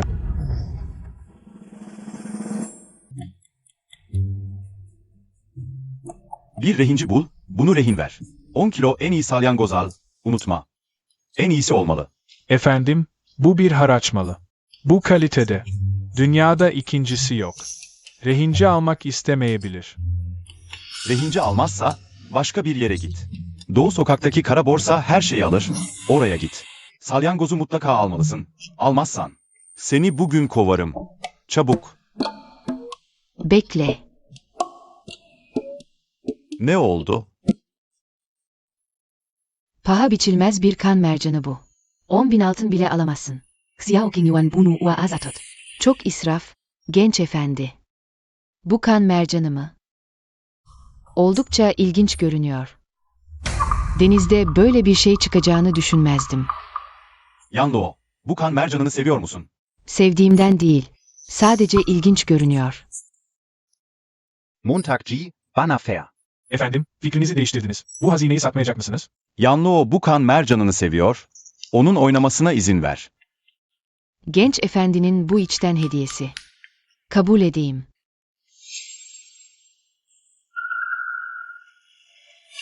Bu kadar çabuk dayanamadın mı? Kibirli değil miydin? Erkeklere güvenmiyordun. Bir kan mercanı görünce ne oldu? Karakteri çökmeye başladı. Efendim, o zaman bu gümüşleri.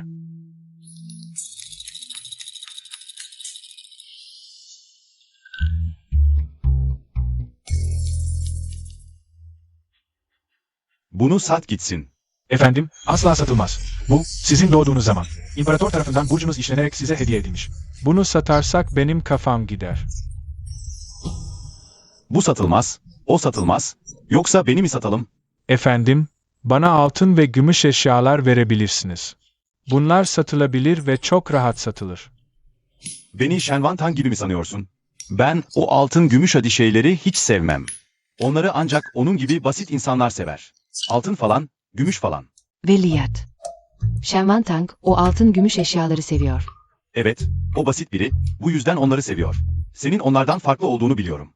Bu yüzden bu adi altın gümüş eşyaları asla gözüne sokmam, rahatsız etmem. Rahatsız ettiği yok. Altın gümüş eşyalar gerçekten köylü işi. Ama bu şeyler. Merak etme, o kokan adi eşyaları. İleride sadece Shenwan Tang'a atacağım. O zaten öyle biri, basitliğin daniskası. Sadece o adi şeylere layık. Ama sen Yanlo. Sen en asil ve zarif kızsın. Benim tüm sevgimi alacaksın. Shen Wan Tang. Benim zerre sevgimi bile alamayacak.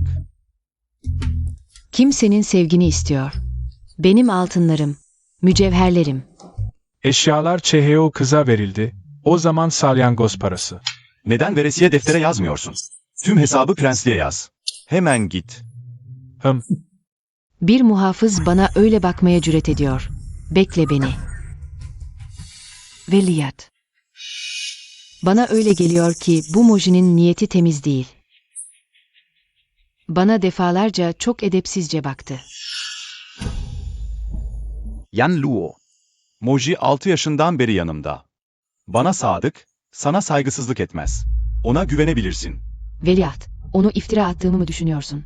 Yani ben yalan mı söylüyorum? Hayır Yanlo. Ama Moji hadım, kadınlara ilgi duymaz. Belki de çok güzel olduğun için. Dayanamayıp fazladan bakmıştır. En fazla ileride ona baktırtmam. Bu kadar uğraşmaya ne gerek? Direkt kov gitsin. Onu kovmamı mı istiyorsun? Ama etrafımda artık yakın hiç kimse kalmadı. Onu kodarsam... Yok, yapmayayım. Yoruldum. Veliaht çık dışarı. Peki.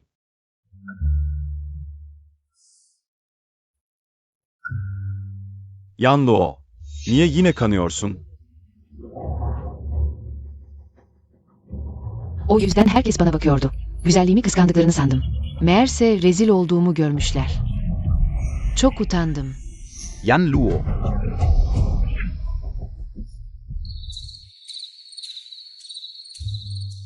Veliaht Hanım, size anlatayım.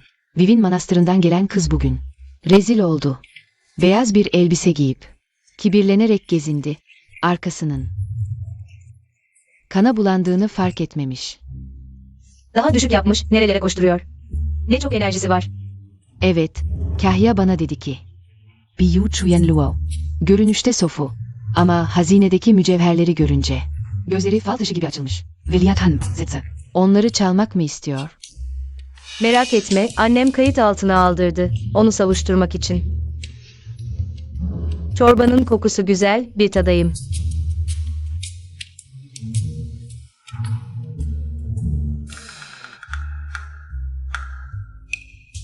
Veliaht, neden geldiniz? Yanlıo yine kanıyor, hekim gıdasını takviye etmek gerek dedi. Bu koku, mantarlı güvercin çorbası. Tek başına bitiremezsen, israf olmaz mı? Ne ilginç, bu savurgan. Veliahttan israf kelimesini duyacağım aklıma gelmezdi. Doğru, çorba epey fazla. Belki siz de bir kase içersiniz. Hadi bir çorba kasesi getir. Baş üstüne.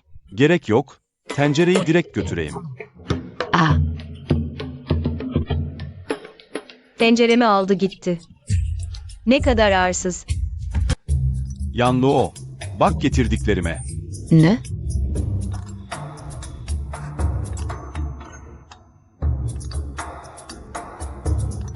Güvercin çorbası. Tam şimdi içmelisin, birkaç yudum al. Hemen iyileşirsin. Ben salyangoz çorbası istiyorum. Niye güvercin çorbası getirdin? İçmem. Götür onu. Yan Luo, Demedin MI. Salyangoz çorbasını aklına estiğinde söylediğini. Niye şimdi illa onu istiyorsun? Aklıma esti diye umursamaz mı oldun? Sadece bir kase salyangoz çorbası. Eğer veliaht bu küçük ricamı bile yerine getiremezse ben giderim o zaman. Yan Luo, KCMA, Benim Hatam. Bu güvercin çorbası çok besleyici. Birkaç yudum al, tadına bak. Salyangoz çorbası bulamadın da güvercin çorbası nasıl buldun? Bu mutfak özellikle benim için mi yaptı? Bu, Veliahtın benden sakladığı bir şey var. Söylemezsen içmem. söylersem, üzüleceksin diye korkuyorum. Ben o kadar dar görüşlü biri değilim. Neden üzüleyim? Bu güvercin çorbası. Shenwantang den Alten. Ama sadece bir kase koydu, geri kalanını. Tamamen ben aldım. Ne yapıyorsun? Xia O King Yuan. Başkasının içtiklerinden artanı içmemi mi istiyorsun? Ben Chuyen Luo. Gözünde bu kadar değersiz miyim? Shenwan Tang'ın istemediğini alıp vücudumu beslemek için mi kullanıyorsun? Bu onun içtiklerinden artan değil, sadece bir kase koydu. Biraz et koydu, gerisine hiç dokunmadı. Geri kalanına hiç dokunmadı ne demek? Sadece kemik kaldığında mı artan oluyor? Bu bir dilenciyi kovmak gibi. Kendim açlıktan kıvranırken, bir yudum bile içmeden getirdim. O ise hepsini attı. Hatta dilenciyi kovmak gibi dedi. Eskiden onun dünyevi şeylerden uzak olduğunu sanırdım. Şimdi görüyorum ki, öyle değilmiş. Yemek kutusunu fırlatacak kadar gücün var, güvercin çorbasını beğenmeyecek kadar da. Demek ki hala yeterince aç değilsin. Acıktım. Yiyecek aramaya gidiyorum. Sen bilirsin. Xia O King Yuan. Eğer benden hoşlanmıyorsan, o veliaht eşini sevdiğini söyleyebilirsin. Neden beni küçük düşürüyorsun? Senin diğer erkeklerden farklı olduğunu sanıyordum. Şimdi görüyorum ki, onlardan hiçbir farkın yok. Hepsi yeniye düşkün, sorumsuz. Tüm o yeminler yalandı. Eğer sen bile böyle davranıyorsan, yaşayacak bir şeyim kalmadı. Yanlıo, sakın kendine zarar verme, seni küçük düşürmedim. Böyle yapalım. Bundan sonra mutfak sana özel yapsın, olur mu? Onun verdiği şeyleri içmem. Bana zehir vermesinden de korkuyorum. İnsanlara karşı tedbirli olmak gerek. Öyle değil. O öyle biri değil. Hala onu savunuyorsun. Kendisi içti, nasıl zehirleyebilir? Xiao King Yuan gerçekten de o kadara bu kadar güveniyor. Görünüşe göre Shenwan Tang'la görüşmem gerekiyor. Hadi gel, beni yakala. Yavaş ol, hadi gel. Bana tırtıl koyup beni korkutacak kadar cesurmuş. Hıh. Bak seni dövecek miyim? Hadi gel, beni yakala.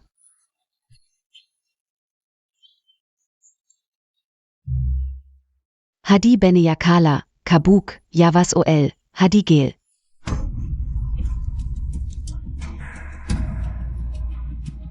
Nasıl yürüyorsun? Gözün mü yok? Bu şehzade değil mi? Şu geri getirilen kız mı? O buraya nasıl geldi?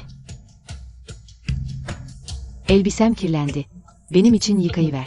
Eğer bir damla kan lekesi kalırsa, şehzade seni satar. Ben şehzade gelininin nedimesiyim. Sadece şehzade gelininin emirlerini dinlerim. Eğer elbisen kirlendiyse, şehzadeye veya başka birine gidip yıkatabilirsin. Nedime de hizmetçi değil mi? Hizmetçiysen. Sana iş verince reddetme hakkın yok. Şehzade gelinini öne sürüp beni baskılamaya cesaret etti. Ondan korkar mıyım sanıyor. Bu gürültü de ne?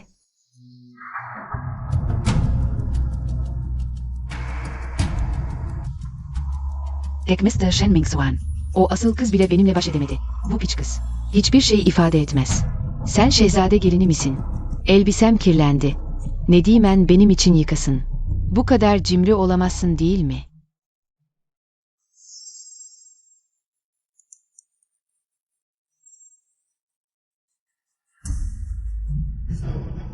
Üzgünüm Ç.E.U. hanım, ben. Oldukça cimri biriyim. Elbisemi atmaya cesaret etti. Benim avluma gelip cüretkarlık yapabiliyorsun. Ben de bir elbise atıyorum. Oldukça kibar davrandım. Shen Wantang. Kendini gerçekten konağın hanımı mı sanıyorsun? Şehzade tahta geçtiğinde. Bu konakta kalıp kalamayacağın belli bile değil. Yanlo, buraya nasıl geldin? Şehzade, sonunda geldiniz. Şehzade gelini. Ne oldu? Sana kötü mü davrandılar? Buradan geçiyordum. Nerede giysi değiştirebileceğimi sormak istedim. Ama şehzade gelini beni görür görmez elbisemi yere attı. Üstüne de 2 kez bastı.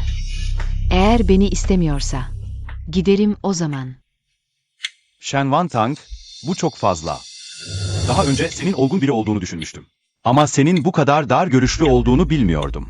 Şehzade, yalan söylüyor. Az önce kırlı elbiselerini bana attı. Yıkamamı istedi. Ben hanımımın nedimesiyim. Böyle mantıksız bir isteği nasıl kabul edebilirim? Şimdi, bir hizmetçi bile bana saygısızlık edebiliyor. Ölsem daha iyi. Normalde hizmetçilerinizi böyle mi şımartıyorsunuz? Hemen Yanlo'dan özür dilemesini sağla, yoksa onu prensin evinden kovarım. Bu benim çeyiz hizmetçim, prensin onu kovmaya hakkı yok. Ayrıca prensin getirdiği kişiyi lütfen iyi gözetin. Her yerde sorun çıkarmasın ve sonra suçu başkasına atmasın. Shen Wantang normalde çok nazik konuşur. Bu onun ilk kez öfkelendiği an. Yoksa ona haksızlık mı ettim? Prenses, prensin evine gelip yalnız kaldığı için. Bana kırgın olması normal.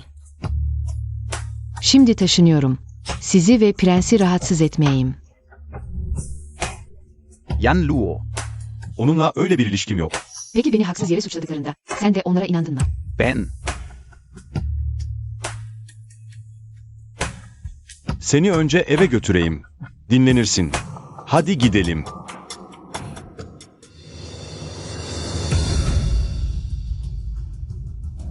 Prenses. Ev yöneticisine söyle, prensin avlusundaki işlerle. Artık ilgilenmeyecekler. Hizmetçiler ve yaşlı kadınlar da giremez. Temizlik yapılmayacak, su getirilmeyecek. Bana dokunmayan yılan bin yaşasın.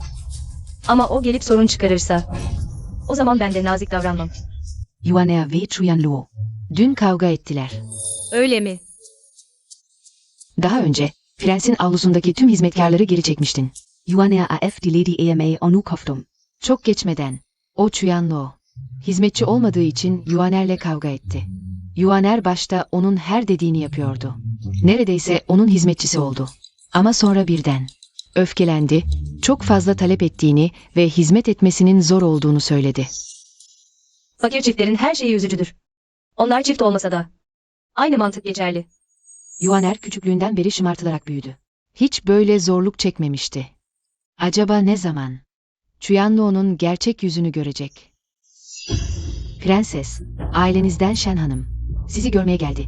Dedi ki, sizinle konuşacak önemli bir mesele var. Shen Mingguan, o neden geldi? Siz konuşun. Dadı, onu benim odama götür. Emredersiniz.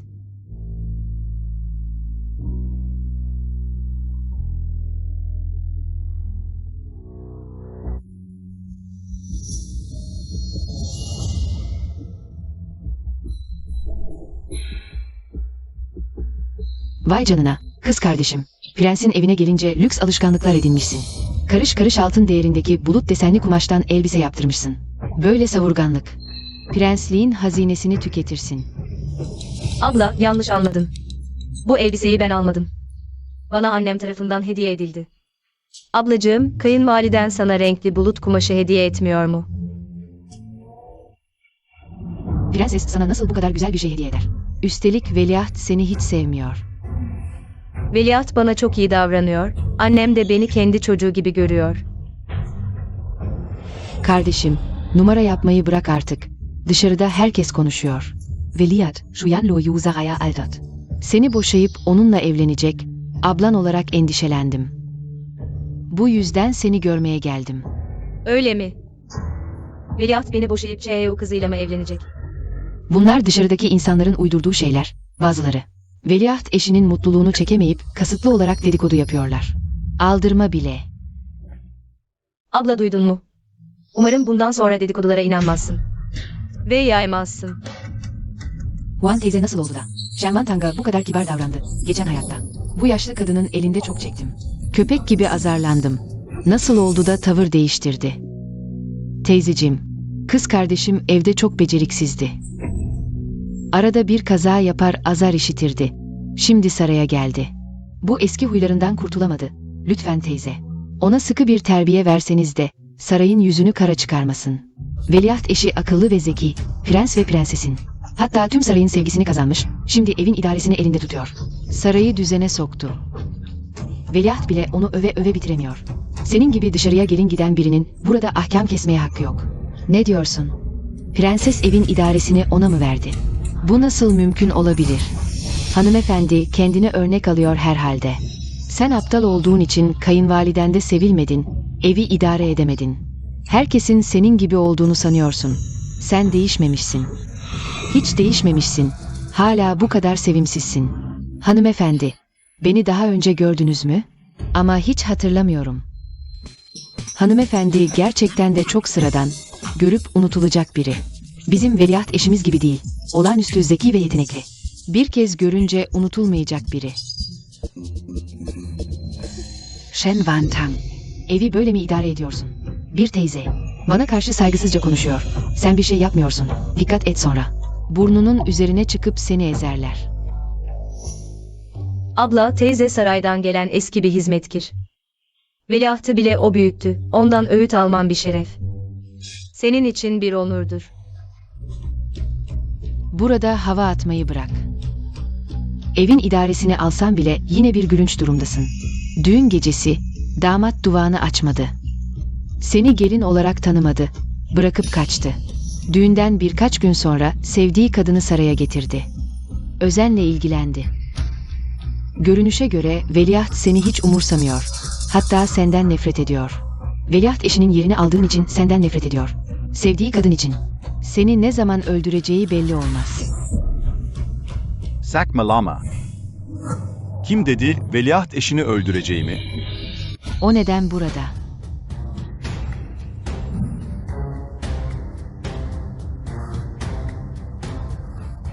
Veliaht, benden ne istiyorsunuz? Düğün gecesinde onu terk ettim. Ona bu kadar zarar verdiğimi bilmiyordum. Sadece dışarıdakiler onunla dalga geçmedi. Ailesi bile onun yaralarını deşti. Sana bu kadar zulmettiğim için özür dilerim. Ama merak etme, seni asla öldürmeyeceğim. Şimdi de gelecekte de, ne zaman yaşarsam, seni her zaman koruyacağım. İmkansız. Ona bu kadar iyi davranamazsın. Cheo Yanluo için. Shen Yantang'ı öldürmeliydin. Neden? Neden bu sefer farklı? Sen veliaht eşinin ablasısın. Ama burada onu açıkça korkutuyorsun. Benim sarayımın veliaht eşine. Kimsenin karışmana izin verdi. Hemen evine dön. Gözümüzün önünden kaybol. Bu nasıl iş? Misafiri uğurla. Büyük hanım Shen, buyurun.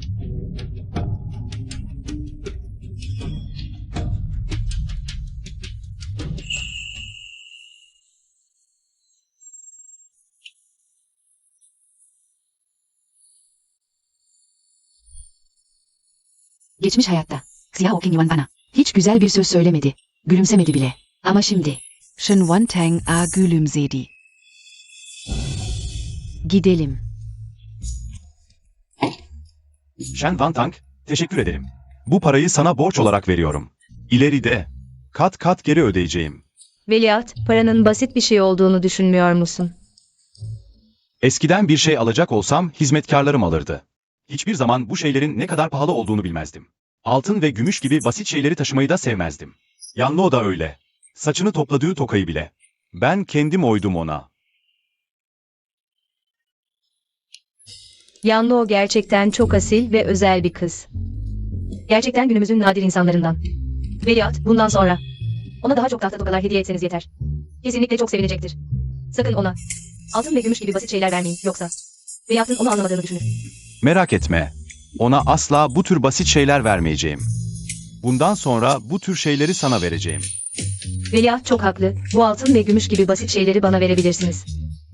Prenses, neden hala parayı prense ödünç verdiniz? Prenses ağzıyla prensle ilgilenmeyeceğini söylüyor ama aslında çok üzülüyor. Eğer işi tamamen kesersem muhtemelen mutlu olmayacak. Üstelik o benim üstüm, onun isteklerini tahmin etmeliyim. Ki bu sarayda ayakta kalabileyim. Demek böyle.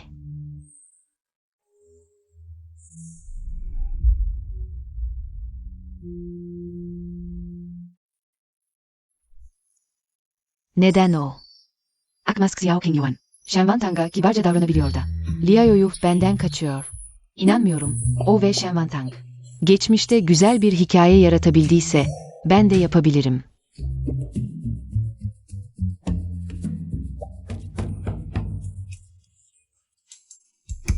Ne oldu kocacığım? Seni ders çalışmaktan yorulmuş görünce omuzlarını ovmak istedim. Gerek yok, sen. Benden uzak dur. Biz karı kocayız. Acaba yine seni nerede memnun etmedim?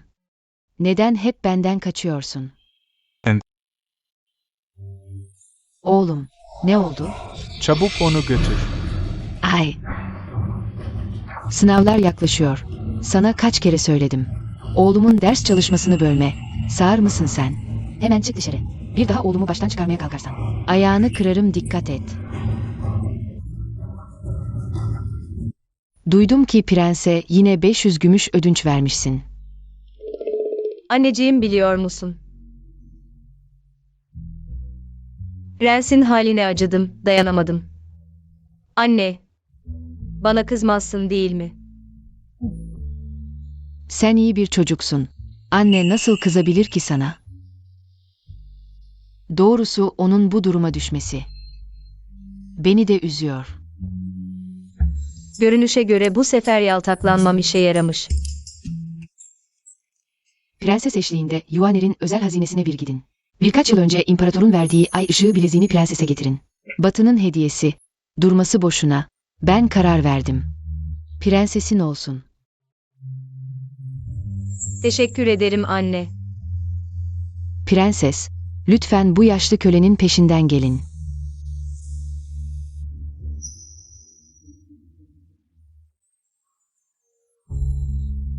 Çok güzel. Prensesin bilekleri ince ve bembeyaz.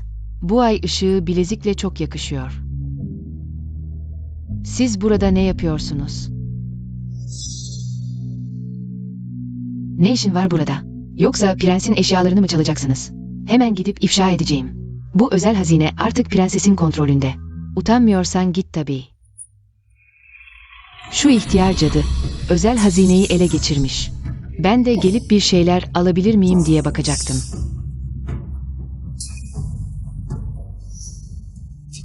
Bayan Cheheu, eğer önemli bir işiniz yoksa lütfen gidin. Buradaki eşyalara ne kadar dokunursanız dokunun. Alamazsın bile. Buradaki her şey gelecekte benim olacak. Sadece erken bir göz atıyorum. Neden bu kadar üzülüyorsun? Benim gibi göründüğün için prensin seni seveceğini sanma. Prens geçmiş hayatında da seni sevmedi. Bu hayatta, gelecek hayatta da seni sevmeyecek. Geçmiş hayattan bahsetti, yoksa o da yeniden mi doğdu? Eğer geçmiş bir hayat varsa, prensin sevdiği kesinlikle ben olurdum. Rüya görme, prens geçmiş hayatında beni sevdi. Hatta aslında prensle evlenemezdim bile. Anlıyor musun? Nasıl evlenemeyeceğimi biliyorsun. Biliyorum. Eğer aklın varsa buradan aldığın şeyleri çıkar. Veya...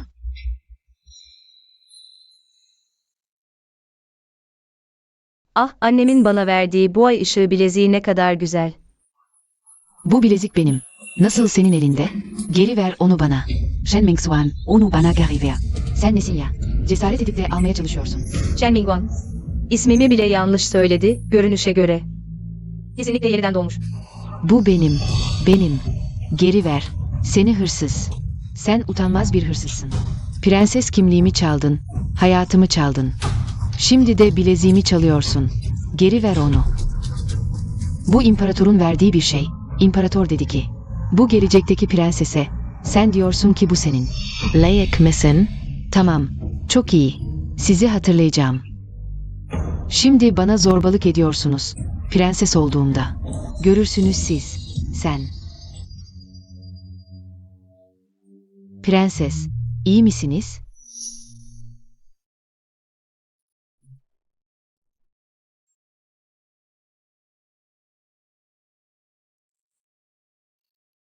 Yine ne oldu? İyi güzel çay bardağını neden kırdın? Bu bizim son çay bardağımızdı. Onu kırdın. Şimdi neyle çay içeceğiz? Ne demek yine ne oldu? Bu konakta. Büyük bir haksızlığa uğradım. Sormuyorsun bile. Bir çay bardağını mı önemsiyorsun? Ne haksızlığa uğradın? Az önce prensesi gördüm. Bana zorbalık etti. Söylemiştim. Bir şey yoksa. Ona gitme diye. O kadın bana zorbalık etti. Sen benim için konuşmadın. Üstelik ona gitme diyorsun. Beni hiç umursamıyorsun. Dürüst ol. Seni yeterince umursamıyor muyum? Madem beni umursuyorsun, o zaman git Şinvan'dan. O ay ışığı bileziğini geri al. Aslında bana ait olmalıydı. Ay ışığı bileziğini mi istiyorsun? Evet. Daha önce rüyamda gördüm. Rüyamda uzun süre benimleydi. Ama annem ay ışığı bileziğini. Shenwand Anga hediye etim. Yeşim bilezikleri seviyorsan. Senin için yeni bir tane alırım. Başka bir şey istemiyorum. Sadece ay ışığı bileziğini istiyorum. Eğer bana geri getirmezsen, şimdi giderim. Ama Seyit Saad Efendi. nasıl geri döndün? Sana hizmetçi alıp getirmeni söylemiştim. Birkaç hizmetçi alıp getirmeni söylemiştim. Param kalmadı. Nasıl yine param kalmadı? Daha yeni Shenwan Tank'tan aldığım 500 lirayı. Shenwan Tank'tan aldığım 500 lirayı. Sana vermemiş miydim? 500 lirayı harcamak çok kolay oldu. Sadece CHO hanım için iç çamaşırı, dış giysi, ayakkabı ve ipek çorap almak. 230 liraya mal oldu. Ayrıca CHO hanımın her gün yediği kuş yuvası çorbası. En kaliteli kuş yuvası, bir öğünde 25 liraya mal oluyor. Bir de doktor çağırmak, ilaç almak. Tamam. Yeter artık. Ne? Shenwan Tank'tan para mı aldın? Şimdi evin idaresi onda. Ona başvurmazsam kime başvurayım? Şaşırmadım Shenwan Tank'ın. Beni küçümsemesine. Umurumda değil. Şimdi Shenwan Tank'ın parasını geri ver. Shenwan Tank'ın parasını geri ver. Ayrıca ay ışığı bileziğini geri al eve. Yoksa şimdi giderim. Yanlo, lütfen yapma. Ben giderim. Olur mu?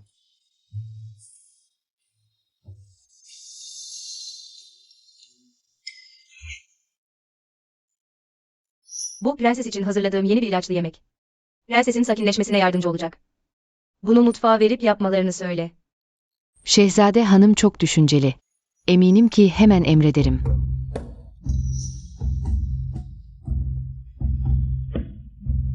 Şehzade, ne için geldiniz? Shenwan Tang. Bana ay ışığı bileziğini verebilir misin? Sana başka şeyler verebilirim. Özel hazinedeki değerli eşyalardan seçebilirsin. Kesinlikle zarar etmezsin. Şehzade. Bu yeşim bilezik annem tarafından bana hediye edildi. Bir büyüğün hediyesini. Hemen başkasına vermek, annem bunu öğrenirse. Kesinlikle üzülür. Ben. Şehzade, haddimi aşarak söylüyorum. Bu sefer çok ileri gittiniz. Şehzade hanım iyi huyludur. Ama ona böyle davranamazsınız. Önce Çeheu hanım geldi. Ağlayıp bağırarak. Şehzade hanımın bileziğini almaya çalıştı. Şehzade hanım hiç sesini çıkarmadı. Tüm üzüntüsünü içine atıp tek başına sindirdi.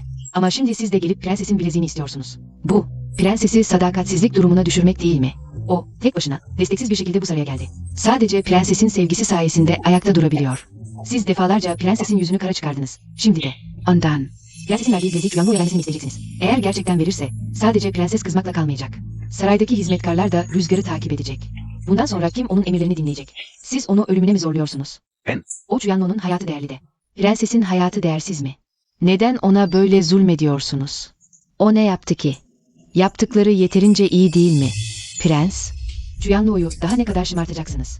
Bugün prensesin bileziğini beğendi. Siz onun için istediniz. Yarın prensesin bileziğini beğenirse, siz yine onun için mi isteyeceksiniz? Peki ya sonra? İmparatoriçenin bileziğini beğenirse, ondan da mı isteyeceksiniz? Ben. Üzgünüm. Önce gidiyorum.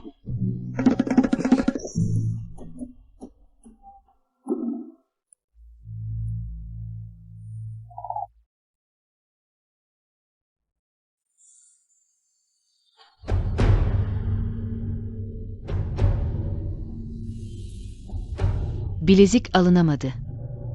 Sana yeni bir tane alayım. Prens, paran var mı? Ben. Senin paran. Shenwan Tang'dan borç aldığın paralar. Kesinlikle param olacak. Bu fakir hayata dayanamıyorum. Olmaz. Ben yeniden doğmuş biriyim. Bir şekilde para bulmalıyım. Prens, duyduğuma göre prenses, Wenbo malikanesinin büyük efendisiyle yakın arkadaşmış. Eğer ondan borç istersen, kabul eder sanırım. İleride zengin olunca. Geri ödersin. Haklısın. Yuan Zeng'den borç isteyebilirim. Onun büyük babası Viangna'nın zengin bir tüccarı. Bu akşam onu eve davet edip içki içelim.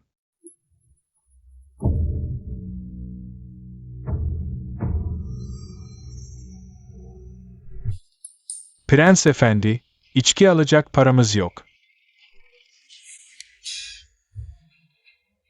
Kendisi getiremez mi? Üstelik birkaç kızarmış tavuk da getirirse.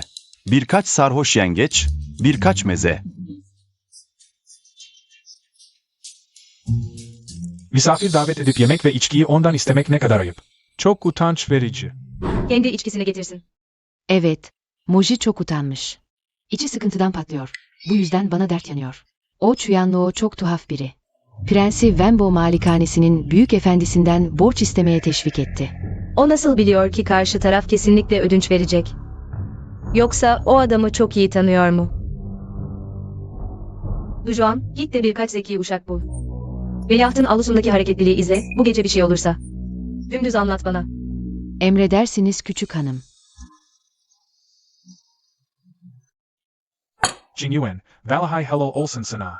Şimdi anladım neden hep kardeşimin. Bayan Cheheun'u görmesine izin vermiyordum. Her seferi. Bayan Cheheun melek gibi güzel olmasıymış. Bizim senden kapmamızdan korkuyormuşsun. Kardeşim, aslında bugün seni bulmamın sebebi. Başka bir iş daha var. Bana biraz borç para verir misin?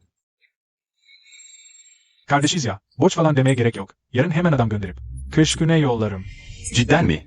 O zaman 10.000 liang istesem de verir misin? Veririm. Neden vermeyeyim? Ama ne kadar vereceğim? Bu senin marifetine bakacak. Ne marifeti? İçki marifeti. Şunların hepsini içersen veririm. An Ben Liang'a. Tamam, lafına sadık kal.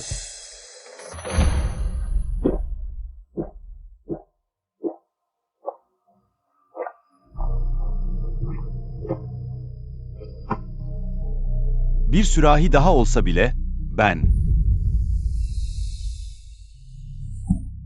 Veliaht, iyi misiniz? Çabuk veliahtı alıp çalışma odasına götürün. Nasıl olur da burada uyuyabilir? Her yeri içki kokuyor. Çok pis kokuyor.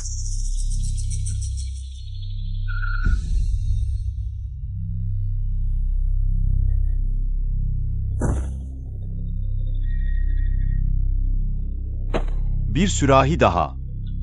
Veliaht, dikkat edin.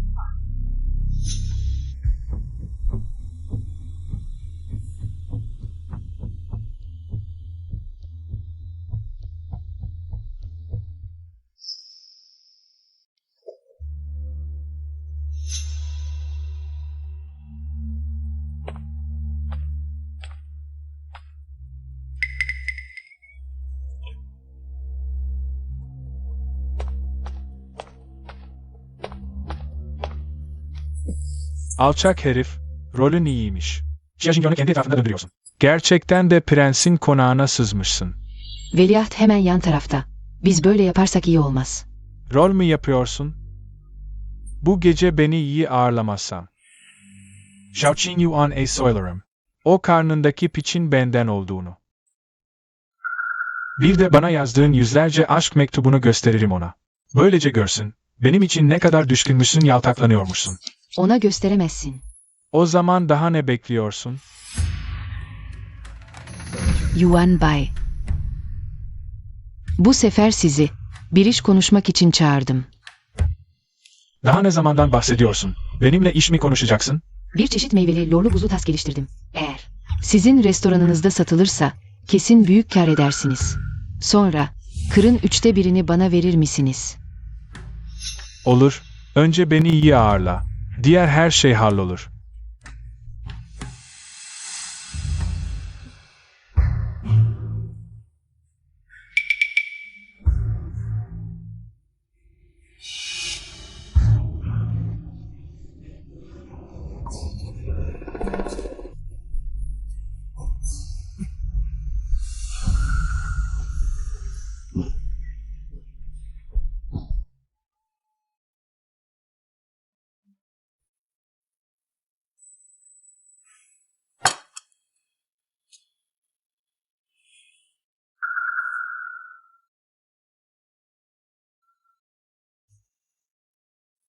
Beyim, uyandınız ama başınız ağrıyor mu? Biraz rahatsız edici. Bu, küçük adamın prensesten aldığı ayılma çorbası. Bir kase iç, başın ağrımayacak. Kim sana ondan ayılma çorbası almanı söyledi? Sana diyorum ki, bir daha onun yanına gitme. Yanlı o bilirse, yine kıskanacak. Üstelik, ayılma çorbası içmeyeceğim. Götür onu. Efendim, küçük adam prensesi savunmuyorum. Ama prenses, gerçekten çok iyi. Siz ona öyle davrandınız. Küçük adam sarhoş olduğunuzu söylediğinde, tereddüt etmeden, ayılma çorbası hazırlattı. O Cheheo kızısı. Size hiç aldırmadı. Ayılma çorbası hazırlamak bir yana. Size destek bile olmadı. Hara. İçeriye girmenize bile izin vermedi. Küçük adama. Sizi çalışma odasına getirmeyi emretti. Moji, şimdi sen bile arkasından. Yanlı o hakkında kötü konuşuyorsun. Bunu kimden öğrendin? Shen Wantang den Yoksa annemden mi? Hiçbiri, efendim. Küçük adam sadece doğruyu söyledi. Yanlı o şu an düşük yapmış, bir ay bile olmadı. Hizmet edemez. Üstelik, zaten onunla aynı yatakta olmamalıyım. O en temiz ve masum kadın. Ona henüz bir statü vermedim. Onun namusunu lekeleyemem. Bu arada, Yanlı o nerede?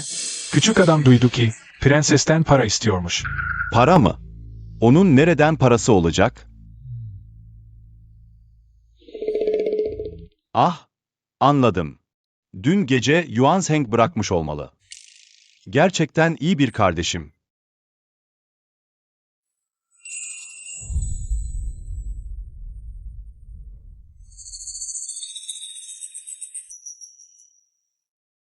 Sen ne arıyorsun burada? Hey, ne demek istiyorsun? Prens, size borç verdiğim parayı geri veriyorum. Aralarımız temiz. Bu banknot. Kimden aldın? Tabii ki kendi kazandığım. Sana diyorum, çok yakında daha fazla para kazanacağım. Zengin olacağım. Senin gibi başkasının gölgesinde yaşayan. Zavallı biri değilim. Bu sözü kendine saklaman daha iyi olur.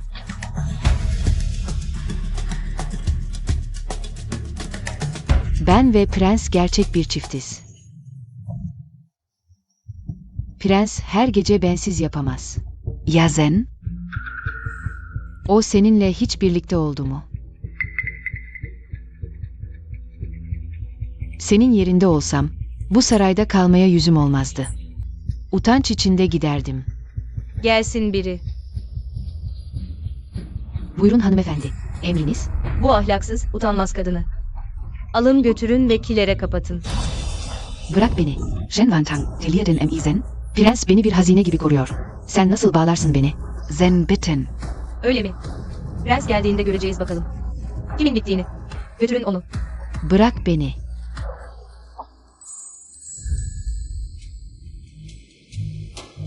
Shen Wantang, Yan Luo ne rede?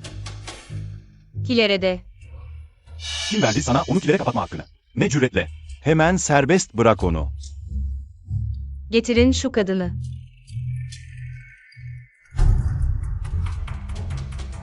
Birkaç gün evi idare ettin diye kendini ne zannettin? Artık kim olduğunu unuttun galiba. Sana söylüyorum. Yanluo'nun prenses unvanı olmasa bile. Kalben o senden 1000 kat, 10.000 kat daha değerli. Şimdi defol git bu konaktan. Bizim konak. Senin gibi görünüşte hoşgörülü, gizliden kıskanç insanları istemiyor. Prens beni 3 törenle 8 kişinin taşıdığı sedanla aldınız. Gitmemi istiyorsanız bana boşama kağıdı verin. Ama 7 sebepten hiçbirini işlemedim. Prens, bu boşanma sebepsiz olacak galiba. Zen, Sen keyfi ceza veriyorsun. Ahlaken kusurlusun. Sadece bu bile. Seni boşamam için yeterli. Wing Yuan, hayatım boyunca. Seni bir daha göremeyeceğimi sanmıştım. Neden şimdi geldin? Çok korktum. Yanluo, bir yerin acıdı mı? Sana vurdular mı? Vurmadı. Ama beni kilere kapattı. O kiler çok pis ve dağınıktı. Zifiri karanlıktı ve fareler vardı. Bu, bana vurmaktan daha korkunçtu. Bütün bunlar senin eserin. Bilmiyor musun? Yanluo'nun karanlıktan ve farelerden korktuğunu. Neden ona böyle yaptın? Prens, dün gece nerede uyudunuz? Cheheo kızıyla mı birlikteydiniz? Sak Malama. Dün gece çalışma odasında uyudum. Yanlo ile aramızda duygusal ama saygılı bir ilişki var. Düşündüğünüz gibi adi bir durum yok. Onu resmen almadan önce ona asla dokunmam. Üstelik Yanlo kesinlikle düşündüğünüz gibi hafif meşrep biri değil. Konakta yaşasa bile. Öyle miymiş? Zaten biliyordum ki Veliaht Prens kurallara bağlı. Cheo kızını önemseyen iyi bir adamdır. Bu yüzden sormak istiyorum. Cheo kızı dün gece seninle bütün gece birlikte olan, üzerinde izler bırakan adam kim? Ne diyorsun? Anlamıyorum. Ama daha kısa bir süre önce özellikle yakasını açıp üzerindeki izleri bana gösterdin. Nasıl? Şimdi inkar mı ediyorsun? İftira atıyorsun. Veliaht Prens, onun saçmalıklarına inanma. Sadece beni kıskanıyor. Senin bana ilgi duyduğunu görüp kasıtlı olarak iftira atıyor. Shen Wantang, gerçekten ne yapmaya çalışıyorsun? Yanlo'yu öldürmek mi istiyorsun? Prensliğin elek olduğunu mu sanıyorsun? Herhangi bir adam istediği gibi girip çıkabilir mi? Üstelik, dün gece Star Union bahçesinde benden başka hiçbir erkek yoktu. Veliaht Prens, Cheo kızını neden bağladığını merak ediyordu. Şimdi sana sebebini söylüyorum. Çünkü bir erkekle gizlice buluşuyordu. Prensliğin böyle bir şeye asla izin vermesi mümkün değil. Ev yöneticisi olarak bu olayı araştırma hakkım ve sorumluluğum var.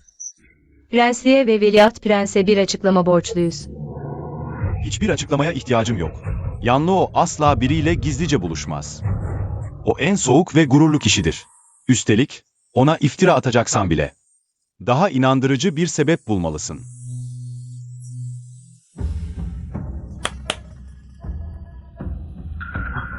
Duyduklarınızı ve gördüklerinizi Veliaht Prens'e doğru bir şekilde anlatın. Dün gece biz iki uşak Veliaht Prens'in bahçesinden geçerken içeriden bir kadın ve bir erkeğin sevişme sesleri geldi. Kadın sesi Cheo kızınındı. Biraz sonra Yuan ağabey odadan çıktı. İmkansız, inanmıyorum. Şu anda bütün prenslik senin kontrolünde. Bir emir versen kimsenin sana karşı gelmeye cesareti yok. Onlar hepsi Yanlo'ya iftira atmanda yardımcı olabilir. Hepsi senin için yalancı şahitlik yapabilir.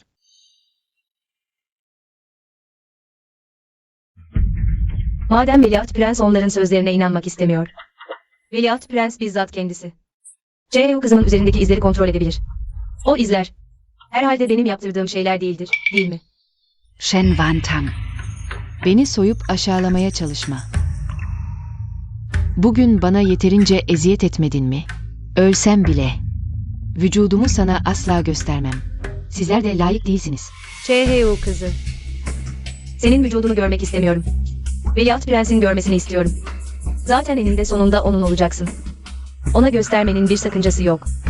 Üstelik eğer gerçekten masumsan bu daha iyi.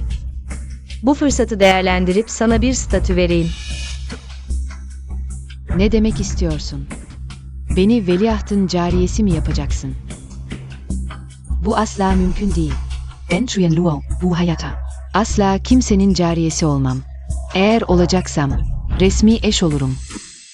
Veliaht, eğer bizzat kontrol etmek istemiyorsan, güvendiğin birini gönderip kontrol ettirebilirsin. Cheo kızının sağlık durumunu. Eğer onu iftira attıysam, ona özür dileyeceğim. Ama eğer gerçekten sarayda bir erkekle yatıyorsa, onu asla affetmeyeceğim. Yanlo, bu kesinlikle mümkün değil. Başka bir erkekle gizlice buluşup yatması. Yanlo'ya bu kadar büyük bir zarar verdin. Sadece bir özürle kurtulacağını mı sanıyorsun? Bunu fazla iyi düşünüyorsun. Peki Veliaht ne yapılmasını öneriyor? Eğer Yanlo masum olduğunu kanıtlarsa, sen kendini boşayacaksın. Boşanma kağıdını alıp saraydan defolacaksın. Bir daha asla gözümüzün önüne gelmeyeceksin. Veliaht bunu yapamazsın. Tamam, Veliaht'ın dediği gibi olsun. Yanlo, lütfen yakandaki kıyafeti biraz aç. Onlara göster, masum olduğunu kanıtla. Zaten masumum. Kimseye kanıtlamak zorunda değilim. Onlar da görmeye layık değil. Yanluo. İstemeyeceğini biliyorum ama masum olduğunu kanıtlarsan, o kendini boşayacak. Saraydan ayrıldığında saraydaki son engelimiz de kalkmış olacak. O zaman seni resmi veliaht eşi olarak alabilirim. Hayır, bugün kimse vücudumu görmeyecek. Eğer veliaht beni ancak vücudumu görürse alacaksa. Bu veliaht eşliğini istemiyorum. Vivin manastırına rahibe olmaya giderim. Soğuk olabilir. Ama herkes bana saygı gösterir. Kimse durup dururken kıyafetlerimi yırtmaya kalkmaz. Yan Luo.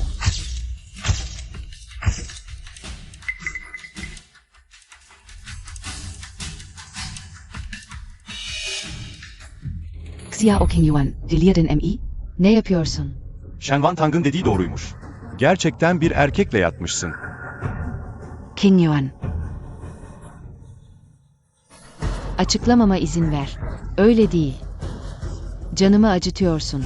Bırak beni. Kendi gözlerimle gördüm. Hala bahane uyduruyorsun. Normalde bir tel saçına bile dokunmam. Ne istersen veririm. Başka bir erkekle bile olsan. Yabanın çocuğu. Yine de kendimi ikna etmeye çalışacağım. Bana böyle mi karşılık veriyorsun? Hayır Wing Yuan.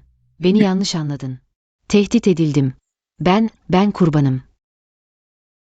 Şu ana kadar hala beni kandırıyorsun. Beni aptal mı sanıyorsun? Kalbimi verdim. Tüm sevgimi, hatta ruhumu bile sana verdim. Anne babamın baskısına rağmen, dünyanın en büyük günahını işleyerek. Sana baktım, seni korudum. Peki ya sen? Bana böyle mi davranıyorsun? Prens, beni yanlış anladın. Bana çok iyi davrandın. Nasıl başka bir erkekle birlikte olabilirim ki? Dün gece sarhoş edildim. Direnecek gücüm yoktu. Bir an sarhoş edildiğini söylüyorsun. Bir anda tehdit edildiğini, hangisi doğru? Ben. Ne? Uyduramıyor musun? Sorun değil. Bütün bir gece uydurmak için zamanın var. Quan Teize. Bu utanmaz kadını al ve götür. Odunluk'a kapatın.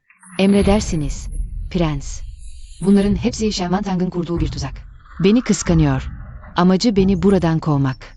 Bu yüzden bu tuzağı kurdu. Prens, lütfen bu tuzağa düşmeyin. Daha şimdiden. 3 yalan uydurdun.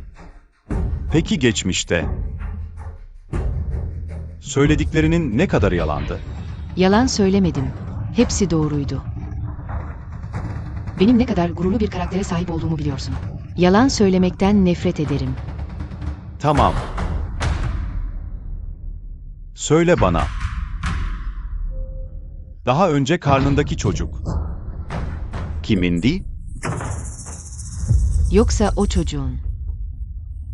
Yuan Seng'in olduğundan mı şüpheleniyor? Gerçekten bilmiyorum. Sana daha önce söylemedim mi? İlacım içirildi. Zorlandım. Ben kurbanım. Söylemek istemiyorsun. Değil mi? Tamam. O zaman söyleyene kadar kilitli kalacaksın. Gelin, alın götürün. Emredersiniz. Hayır. Prens, lütfen yapma prens.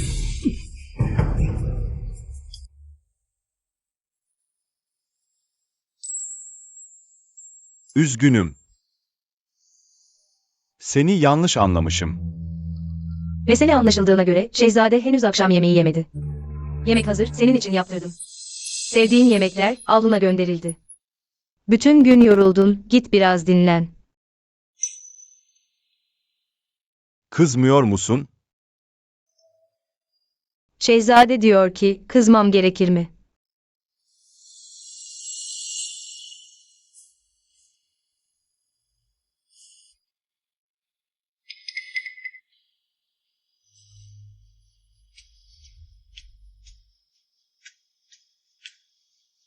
Zeyzade Hanım, az önce mükemmel bir fırsattı. Neden şehzadeyi alıkoymadın? Dujuan, beni hala anlamıyorsun. Evet. Şehzade gerçekten o kadından tamamen umudunu kesti. Evet prenses, sonunda bugünü bekledik.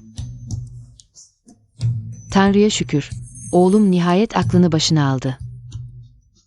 Bu da Şehzade Hanım sayesinde, eğer o hızlı davranmasaydı. O küçük sevimli şey daha ne kadar zıplayacaktı? Prenses, ona ne yapmayı düşünüyorsun? Yarın onu rahibeler manastırına geri gönder. Sarayımızın toprağını kirletmesin. Evet.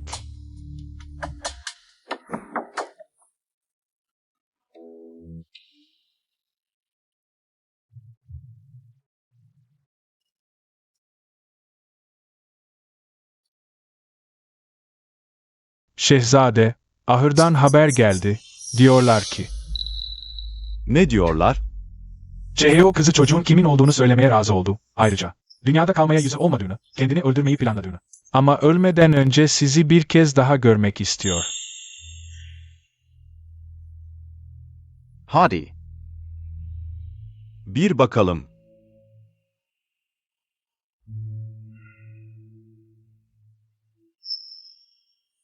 Ölmek mi istiyor? Ben inanmıyorum. Ölmeye cesareti var mı? Gerçekten ölmeye niyeti yok. Yanlo bir kez öldü ve yeniden doğdu. Nasıl bu kadar kolay hayatından vazgeçebilir? Hatırlıyorum. O gün kulak misafiri olan uşak geldi. Duydum ki şu Yuan ailesinin hanında bir şey yapacakmış. Meyveli dondurma kasesi, büyük kar elde etmek için. Bence şehzadeye yaranamadı. Şu Yuan beyine yaranmaya çalışıyor. Meyveli dondurma kasesi aslında benim geçmişte. Halkı serinletmek için icat ettiğim şeydi. O önce davranmak istiyor. Ha. Mümkün değil.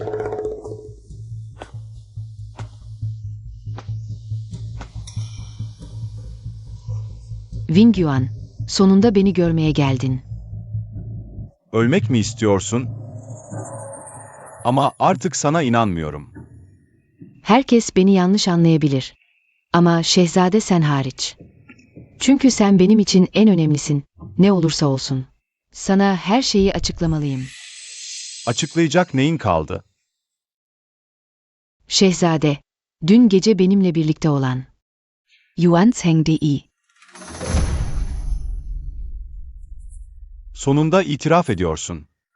Çünkü onun elinde bir kozum var. Boyun eğmek zorundayım. Ne kozun var? Daha önce taşıdığım çocuk. Yuan Chengdi. Ne? Bu imkansız. Dün gece Yuan ilk İzmir'e geldi. Seni ilk kez gördüğünü söyledi. Nasıl onun çocuğunu taşıyabilirdin ki? Sana yalan söyledi. Aslında beni çok önceden tanıyordu. Bana ilk görüşte aşık oldu. Ama ben ondan hiç hoşlanmadım. Bu yüzden nasıl yakınlaşmaya çalışsa da hiç karşılık vermedim. Ama gece yarısı duvarlardan atlayıp CHU ailesinin evine girdiğini, beni zorla aldığını hiç beklemiyordum.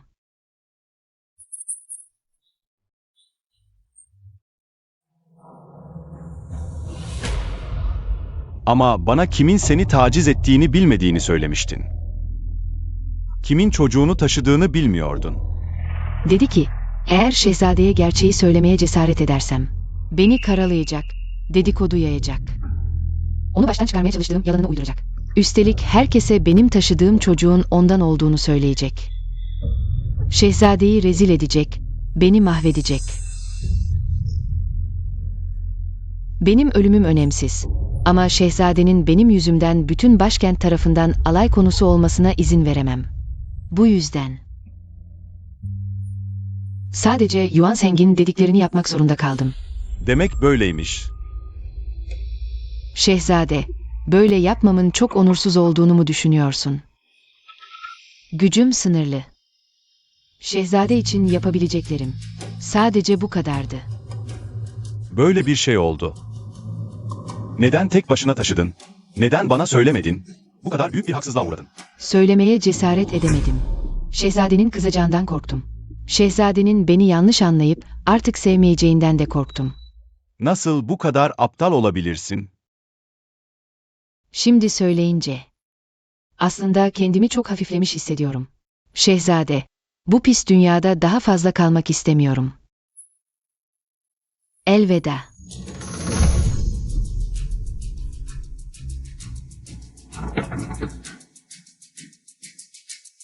Yanlo, nasıl bu kadar aptal olabilirsin? Hata senin değil.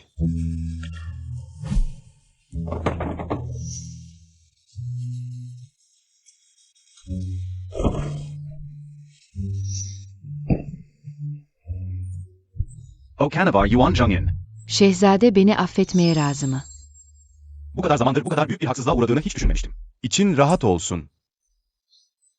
Kesinlikle senin için adaleti sağlayacağım. Şimdi gidip o alçak Yuan Zheng'den hesap soracağım. Bekle bir dakika. Ne oldu? Eğer bu olay herkesin diline düşerse, o zaman şehirde her yere yayılacak. Benim hafif meşrep olduğum, Yuan Zeng'i baştan çıkardığım söylentileri. Onun çocuğunu taşıdığım gerçeği de saklanamayacak. Hatta bütün şehir benimle alay edecek. Ben de itibarımı kaybedeceğim. Yani bu olay böyle mi kalacak? Bu benim uzun zamandır taşıdığım bir acı. Yarayı tekrar deşmek istemiyorum. Bundan sonra veliaht onunla. Görüşmesin artık. Zaten Yuan ailesi de iyi niyetli değil. Senin onlarla çatışmana izin veremem. Eğer kabul etmezsen. O zaman bir kez daha ölürüm. Tamam. Gitmeyeceğim. Sakın kendine zarar verme.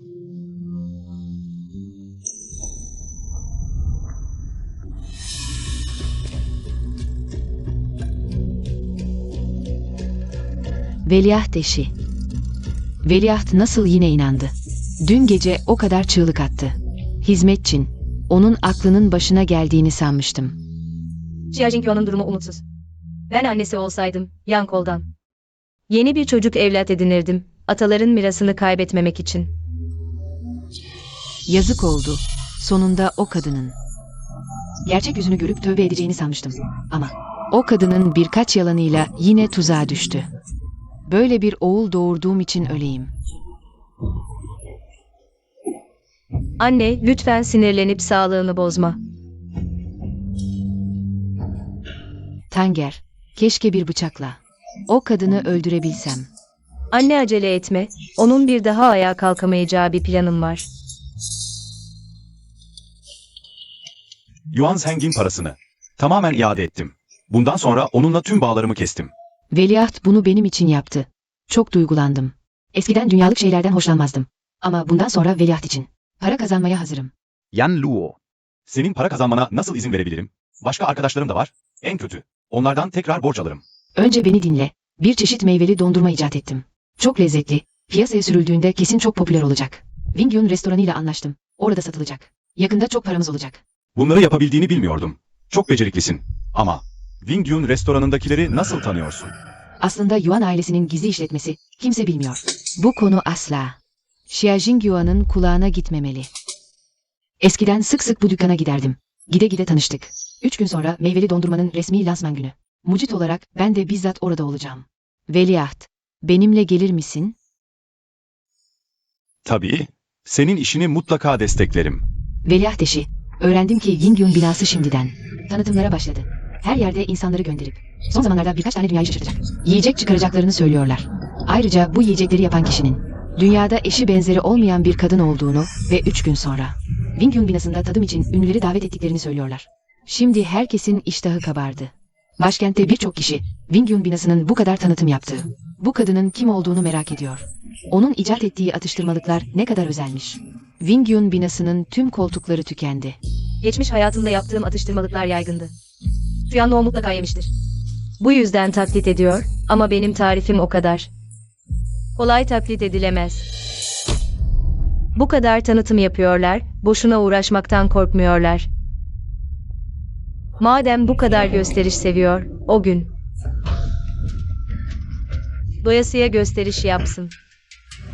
Eğer önceden yer ayırtmasaydık, giremezdik. Alt katta insan kaynıyor, dışarıda da. Bu kadar insan sırada bekliyor. Wingyun binası bu sefer gerçekten büyük bir etki yarattı. Ne kadar çok insan gelirse, o kadar heyecanlı olur. Biz sadece izleyeceğiz. Müşteri, bu sizin istediğiniz, bizim yeni çıkardığımız özel atıştırmalık. Bir deneyin.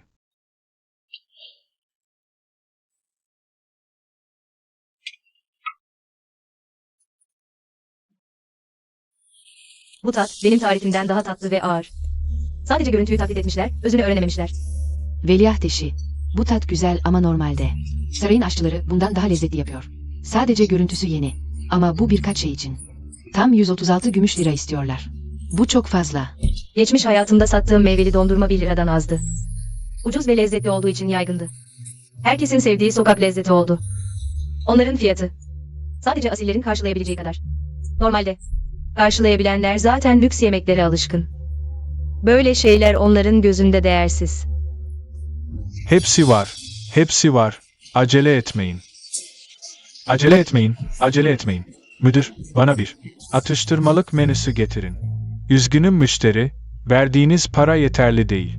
İyi bak, bu 10 lira. Birkaç atıştırmalık için. Yeterli değil mi? Bu menü tam 136 lira. Ya paranın tamamını getir ya da sonra gel. Bu kadar pahalı. Bu kadar yüksek fiyatla adeta soygun yapıyorsunuz. 100 liradan fazla. Altından mı yapılmış? Yemiyorum. Bu parayla bir yıllık ev masraflarımızı karşılarız. Ben böyle saflık yapmam. Gidelim. Beyler, beyler. Nasıl şaka yaparsınız? Evet. Bayan Cheheo, herkes kaçtı. Ne yapacağız? Çok mu pahalı sattık? Amacım o fakirlerin zorluk görüp çekilmesini sağlamak. O seviyedeki insanlar benim icat ettiğim atıştırmalıkları yemeye layık değil. Tam 1000 porsiyon hazırlamıştım. Herkes kaçarsa, yarın veya öbür güne kalırsa, bozulacak. Korkma. Hazırlanmalarını söyle. Hemen sahneye çıkıyorum. Müşteriler beni görünce kesenin ağzını açacaklar. Ben amcayı görünce ne diyeceğimi hatırlıyorum. İşimi yapacağıma emin olabilirsiniz. İnin.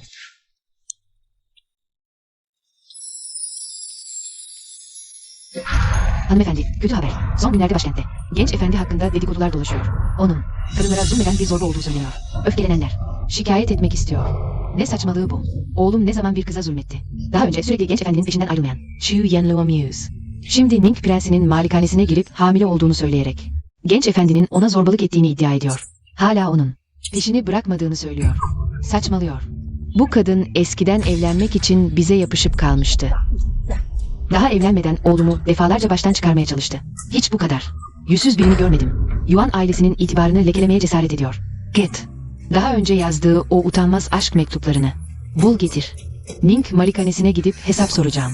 Ning malikanesinde değil, Wingyun köşküne gitti. Bizim Yuan ailesinin restoranına gitmeye cesaret ediyor. Derisini yüzeceğim. Beyler, beyler. Yavaş olun, yavaş. Bu hanımefendi Bayan Cheheo. Çok zekidir. Sadece meyveli yoğurtlu buzlu kase gibi harika bir şey icat etmekle kalmadı. Çeşit çeşit atıştırmalıklar da yaptı. Tatmak isteyenler, Bayan Cheheo'nun lezzetlerini denemek için hemen bizim Wingyun köşküne gelsin. Bayan Cheheo peri gibi güzel. Üstelik hayattan anlıyor. Onu gittikçe daha çok seviyorum. Bayan Cheheo'yu seven çok kişi var. Prens Shao onu çoktan malikanesine aldı. Hatta onu prenses yapacağı söyleniyor. Senin sıran çok gerilerde. Yine de onu sevebilirim, değil mi? Ona fiili olarak destek olabilirim. Şehzade, burada çok insan var. Bunların hepsi Yanlo'nun sayesinde. Bu insanların ona ne kadar hayran olduğunu görmüyor musun? Yinzi, ben de birkaç tane daha alıp onu destekleyeceğim. Benim sadece 5 tael gümüşüm kaldı. Bu. Üstelik bunu Duguan'dan ödünç aldım. Sen.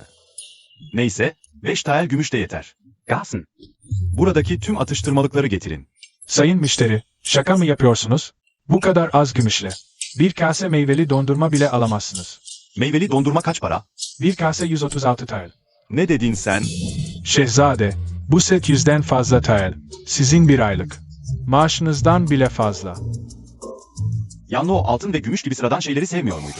Şimdi neden birkaç sıradan tatlıyı bu kadar pahalıya satıyor? Şimdi neden birkaç sıradan tatlıyı bu kadar pahalıya satıyor? Şehzade, geldiniz.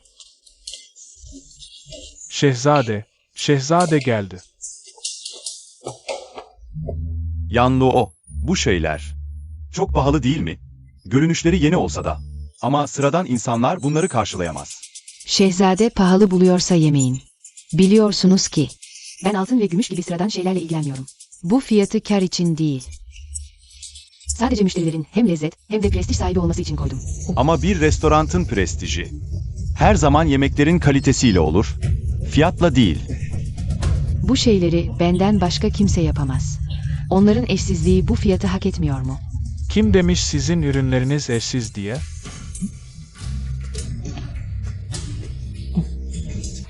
Yakındaki birkaç restoran 2 gün önce satmaya başladı. Üstelik bir kasesi bir taelden bile az ve tadı sizinkinden çok daha iyi. İmkansız. Yalan söylüyorsun. İşte komşudaki Winkualo'dan paket yaptırdım. Herkes baksın. Sizinkilerle aynı değil mi? Üstelik tadı da sizinkinden çok daha iyi. Sizinkiler gibi aşırı tatlı değil. Gerçekten. Aynı, değil mi? Fiyatı da onlarca kat daha ucuz. Bu, Wingyun Lu bizi aptal yerine mi koyuyor? Hadi. Gidelim, yakındaki başka bir yerde yiyelim. Onlar çoktan satıyordu. Wingyun Lu kesinlikle kopyaladı. Ne yüzyıllık dükkanmış. Kapanmayı beklesin. Hey, gitmeyin. Chuyanluo, seni kadın. Sonunda seni buldum. Bu Wenbo malikanesinin Madame Yuan'ı değil mi? Gitme, kal ve izle. Madame Wenbo. O neden burada? İyi bir gösteri başlamak üzere. Wahres, Kurta Benny. Korkma, ben buradayım. Kadın, dışarıda her yerde yayıyorsun. Oğlum sana zorbalık etti mi? Hayır, etmedi. Madam, bir yanlış anlama var. Şimdi herkes konuşuyor. Oğlum masum bir kıza zorbalık etti. Sen söylemiyorsan kim söylüyor? Madame Yuan, bu olaylar. Yuan Zengin yaptığı şeyler değil mi? O yaptı. Başkaları söyleyemez mi? Yuan ailesi olsanız bile. İtibarınız zedelendi. Bu Yuan Zengin. Kendi kazdığı kuyuya düşmesi. Varis, bu kadının iyi biri olduğunu mu sanıyorsun? Başta onu beğenmedim. Israrcı ve ahlaksız tavırları vardı. Yuan Zengin onunla görüşmesini yasakladım. O ne yaptı? Günlerce köpek deliğinden geçti. İç avluya girip oğlumun yatağına tırmandı ve kasıtlı olarak hamile kaldı. Ne diyorsun? Bu olamaz. Bu kesinlikle senin. Yuan Zeng'i aklamak için uydurduğun bir bahane. Onun tavırları, Wenbo malikanesinde herkes tarafından biliniyor. İşte bunlar, oğluma yazdığı aşk mektupları. Tam 100 tane. Üstündeki yazılar iğrenç. Bir genelev kadınından daha aşağılık.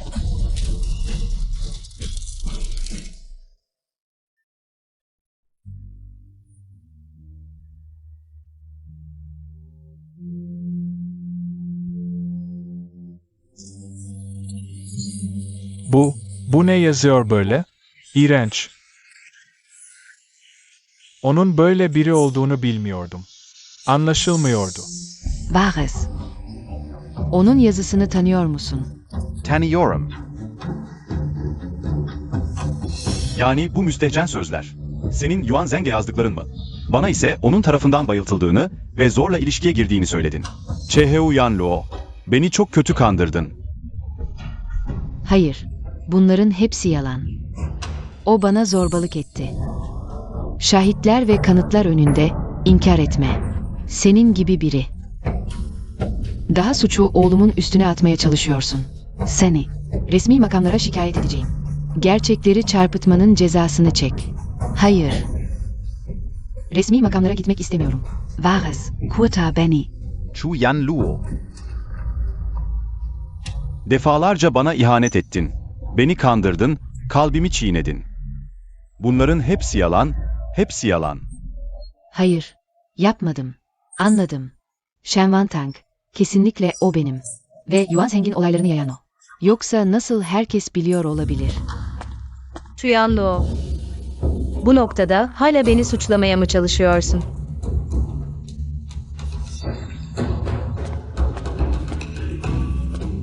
Prenses, nasıl geldin? Shenwan Tang. Benimle dalga geçmeye geldin, değil mi? Senden bir açıklama istemek istiyorum, sormak istiyorum. Bu meyveli dondurma aslında benim icadım. Nasıl oldu da? Senin malın oldu. Ne? Senin icadın mı? İmkansız. Çevredeki dükkanların tarifleri de bana ait. Piyasaya sürülme tarihi de Wingyun Luo'dan daha erken, kim kime çalmış? Açıkça belli.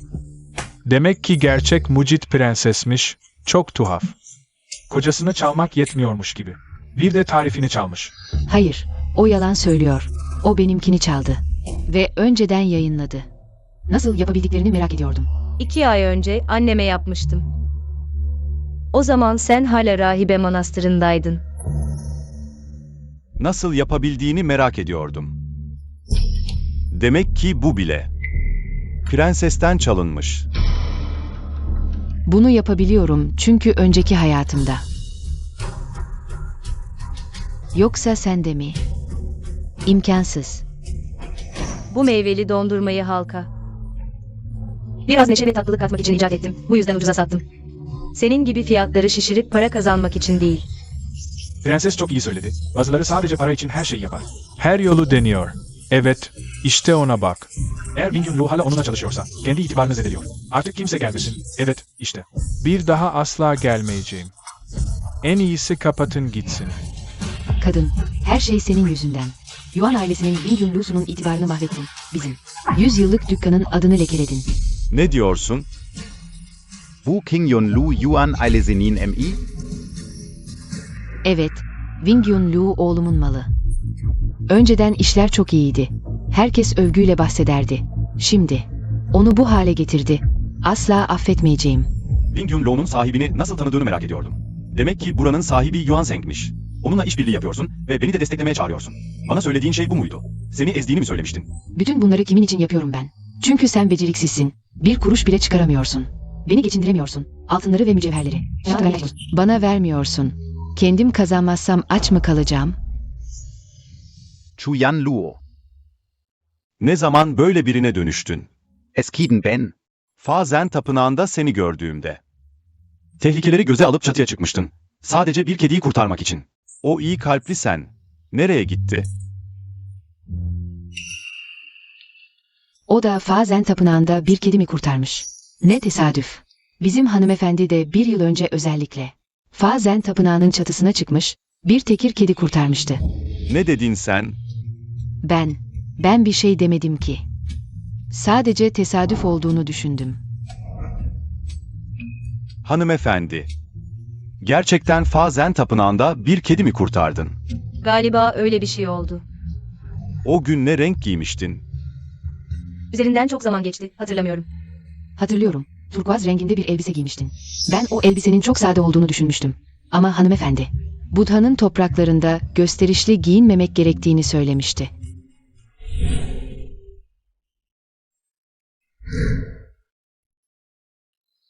Dünyada böyle saf ve asil bir kadın var mı? Bir peri gibi iyi kalpli. Turkuaz rengi. Yani Fa Zen tapınağında gördüğün. Chuyanlo değildi. Sen miydin? Prince. Gördüğün ve sevdiğin kişi hep benim. O gün turkuaz rengi bir elbise giymiştim ben. Kes sesini. Sana sordum. Kekeledin ve beyaz bir elbise giydiğini söyledin. Kediyi kurtardığını ve gün batımında renkleri yanlış gördüğümü söyledin. Buna inandım ve bu olay bile. Hanımefendiyi taklit ettiğin bir yalandı. Keşke bilseydim. O gün sen değildin. Asla sana. Aşık olmazdım, kalbimi açmazdım. Senin iyi biri olduğuna inanmazdım. Hayır, inanmıyorum. Shen Wantang benimle kıyaslanamaz bile. O beni taklit etti. O sahte bir kopya. Prens. Unutma, birlikteyken çok mutluyduk. Beni bırakamazsın, yalnız bırakamazsın. Başkasının çocuğuna hamile kaldın ve beni kurtarıcı olarak seçtin. Bir kase kuş yuvası çorbası için prenslikle kavga çıkardın. Erkeği eve getirip benim yatağımda sevişiyorlar. Buna mı mutluluk diyorsun?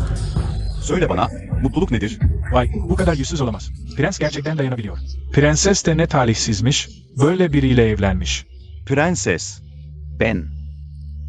Prens, hava karardı, ben önce gidiyorum. Umarım bundan sonra gözlerin açık olur, yanlışları görmeyi bırakırsın. Baba ve annemi bir daha üzme. Chu Yan Luo. Bugün itibarım. Prensliğe adım atman yasak.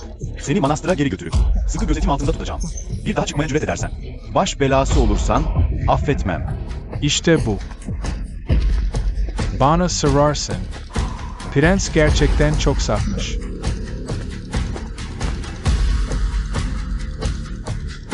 Gitmek o kadar kolay değil. Oğlumun itibarını lekeledin. Wing Yun Lo'nun şanını zedeledin. Bu hesabı yavaş yavaş görürüz. Muhafızlar, onu Wen Bo malikanesine götürün. Hayır, bırakın beni. Prenses, demek prensin asıl sevdiği kişi. Senmişsin. Bu sefer. Yahun gerçekten kesinlikle doğru yola dönecek. Sonunda, mutlu sona ulaşacaksınız. Dujuan, eğer beni ararsa. Hasta olduğumu, kimseyi görmek istemediğimi söyle. Neden böyle yapıyorsun? Dujuan, bir gün anlayacaksın. Bazen bir erkeğin pişman olup doğru yola dönmesi. Sevdiği için değildir. Sadece bir kadında. Hata yaptığı için.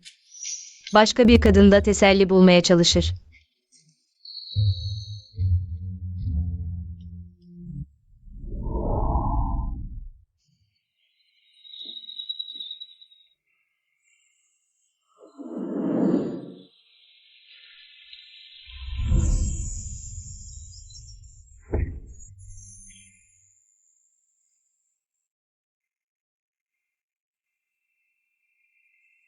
Prenses hasta. Sizi görmek istemiyor.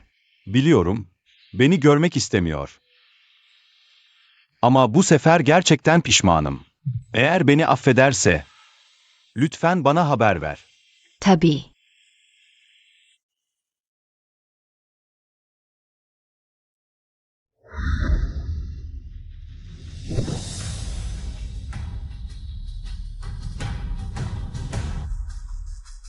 Prens, ne yapıyorsun? Ben hatalıyım. Gözlerim kör olmuştu. Aklım karışmıştı. Çok yanlış şeyler yaptım. Size üzüntü verdim. Hatalarımı anladım. Ama geçen sefer, Chuyanlo'nun sözlerine kanıp, fikrini değiştirmiştin. Kim bilir bu sefer, yine aldanır mısın? Asla. Şimdi anladım ki, o gün tapınakta ilk görüşte aşık olduğum. İşte prenses. O değil. Gerçekten mi? O zaman hemen prensese gidip onu biraz şımartmalısın. Kendini iyi hissetmiyor. Beni görmek istemiyor.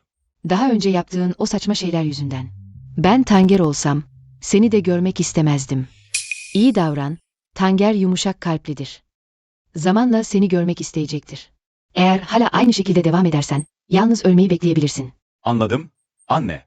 Bu kadar aklını başına toplayabilmen, tamamen prensesin zekası ve uyanıklığı sayesinde. Bazen düşünüyorum da, atalarımız bile senin bu saçmalıklarına dayanamadı. Bu yüzden Tanger'i seni düzeltmesi için gönderdiler. Tamam, kalk artık. Birkaç güne kadar kuzenin başkente dönecek. O zaman onu biraz gezdirebilirsin. Gerçekten mi? Kuzen yıllardır ticaret için dışarıda. Onu uzun zamandır görmedim. Senden sadece 2 yaş büyük olmasına rağmen, senden çok daha olgun. Eğer onun gibi bağımsız ve güçlü olabilirsen, ben ve annen endişelenmeyiz. Prenses beni görmek istemiyor. Acaba olgun olmadığımı mı düşünüyor? Eğer değişebilirsem, beni sever mi? Prenses, genç prens. Shen ailesinden haber geldi. Shen Bey hasta. Prensesin eve gelip ziyaret etmesini istiyorlar. Heyman, prensese haber ver. Tamam. Shen Bey sonuçta kayınbaban, hasta olmuş. Sen damatsın, belki de. Dantank ile birlikte ziyarete gitmelisin. Ben gitmem. Prensese iyi davranmıyorlar. Geçen sefer eve döndüğünde, ona yan kapıdan girmesini söylediler ve küçük bir hizmetçiyle geçiştirdiler. Shen ailesinden nefret ediyorum. Tam da bu yüzden gitmelisin. Ya Tanger'e kötü davranırlarsa? Sen onu koruyabilirsin. Anne Hakelsen. O zaman, ben de gideyim. Hey, bekle bir dakika. Prens, Lantank buraya geldiğinden beri prensliğe her şeyini verdi ve prensi doğru yola getirdi. Bizim de Shen ailesine gidip akrabaları görmemiz gerekir. Lantank'a bir saygınlık kazandırmalıyız. Böylece Lantank ailesinde daha çok değer görebilir. Bugün zaten boşuz, o halde birlikte gidelim.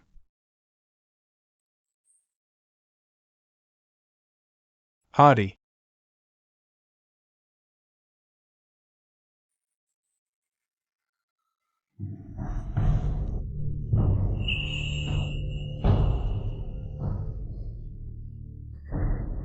Babam hasta değil. Neden prensliğe haber gönderdi ki?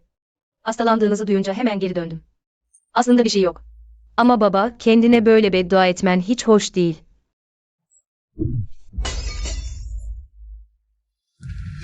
Nankör şey, saraya gelin gittikten sonra kanatların mı çıktı? Artık sözümü bile dinlemiyor musun? Ne zaman nankörlük ettim? Saraya gitmeden önce bana söz vermiştin. Ning Wang'ın yanında benim için iyi sözler söyleyecek, terfime yardımcı olacaktın. Ama şimdiye kadar hiçbir hareket yok. Sana mesaj gönderdim. Ama hiç cevap vermedin. Calvin, hala bu baban var mı? Bilmiyor musunuz? Veliaht beni sevmiyor. Sarayda kendimi bile geçindiremiyorum. Wang'ın size terfi vermesini nasıl sağlayabilirim? Yetersizsin işte. Bir erkeğin kalbini bile tutamıyorsun. Şanlı veliaht eşi, 1 metresin bile gerisinde kalıyor. Tam bir beceriksiz. Demek baba gözünde. Sadece bir piyondum.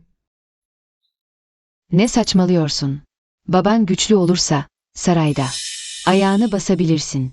Yoksa ileride ezilirsen. Seni korumam. Sarayda ezilirken hiç sordunuz mu? Babanın gönderdiği tüm mektupları aldım. Hep kendinden bahsetmiş. Benim için tek kelime etmemiş. Nankörlük ediyorsam, baba önce şefkatsiz davrandı. Bensiz saraya gidebilir miydin? Bensiz herkesin imrendiği. Veliaht eşi olabilir miydin? Bugün bu nankörü iyice eğiteceğim. Getirin kırbacımı. Kim cesaret edebilir? Ben Ning Sarayı veliahteşiyim. Bana vurmak, Ning Sarayı'na vurmaktır. Baba, onun yalanlarına kanmayın. Ningwang ve Wang Fei. Çok iyi biliyorum. Onlar acımasız insanlar. Bir dayak bile atsalar, ölse bile. Kaşlarını bile kıpırdatmazlar. Geçen saraya gittiğinde, duymuş olmalısın. Ning Wangfei bana çok düşkün, beni öz kızı gibi görüyor. Hatta sarayın yönetimini bile bana verdi. Bana zarar verirseniz, bu Shen malikanesini yerle bir eder. Ne dedin? Yönetimi mi aldın? Anne, sakın onun oyununa gelmeyin. Araştırdım. Ning Wangfei son zamanlarda rahatsızmış. Bu yüzden geçici olarak yönetimi ona vermiş. Bir süre sonra, Wangfei iyileşince geri alacak. Anne, sana söylediklerimi unuttun mu? O Wangfei çok acımasızdır. Gelinlerini hep zorlar. Ona nasıl şefkat gösterir? Geçen hayatta, o cadının elinde neredeyse ölüyordum. Shen Wantang sadece bir piç kızı. Benden bile daha kötü. O cadı seni nasıl beğenir ki? Efendi, Xuan Erhake. Eğer prensin ailesi ona değer verseydi, o cariyeye böyle zulmetmesine izin vermezdi. Bu kadar işe yaramaz biri, nasıl cesaret edip de bize karşı geliyor? Ona bir ders vermezsek, ileride daha da dik başlı olacak. Kırbacımı getirin. Hadi. Kimin prensesimize dokunmaya cesareti var? Alçak hizmetçi. Burada senin konuşma hakkın yok. Benim adamıma nasıl vurursun? Sen ne cüretle büyüklere vurursun? Madem maskeler düştü, o zaman sana bir soru daha sorayım. Annem nasıl öldü? Tabii ki annenin sağlığı kötüydü. Çok alçak biriydi. Bir hastalıkla öldü. Hayır, sen onu öldürdün. Saçmalama. Ben bu evin hanımıyım. Bir cariyeyi neden öldüreyim? Onun hizmetçisini satın aldın. Odasındaki buhurdanlığa. Her gün zehirli rahatlatıcı tütsü koydurdun. Zamanla onun sağlığını yavaş yavaş mahvettin. Bu işi çok gizli yaptım. İlgili hizmetçiyi. Köyüne gönderdim. Bunu nasıl öğrendi? Ya ülke dava araştırmasında yardım ederken? Tesadüfen zehirli bir rahatlatıcı tütsünün kokusunu tanıdım. İşte o zaman gerçeği öğrendim. Annem iyi kalpli ve alçak gönüllü biriydi. Sana ne yapmıştı da onu öldürmek zorunda kaldın? Efendi, o sadece kırbaç cezasından kurtulmak için bana iftira atıyor. Aldanmayın. Yeter. Ölen ölmüş. Bunları konuşmamın ne anlamı var? Ama sen, annene vuruyorsun. Sıradaki ben miyim?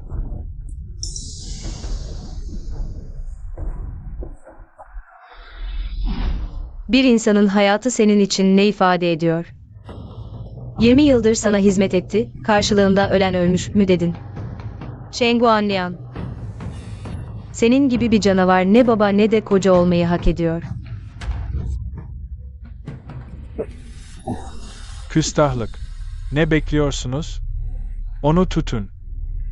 Gidiyorum. Tamam.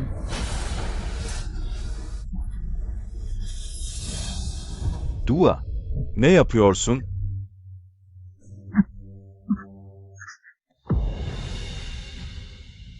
Dua. Ne yapıyorsun? Wantang, iyi misin? Bütün aile neden burada? Prens, prenses ve veliahtın gelişinden haberim olmadı. Karşılamada geciktim. Lütfen beni affedin. Bu sorumlu ne yapıyor? Neden haber vermedi? Bilmiyorum. Onların haber vermesine izin vermedim.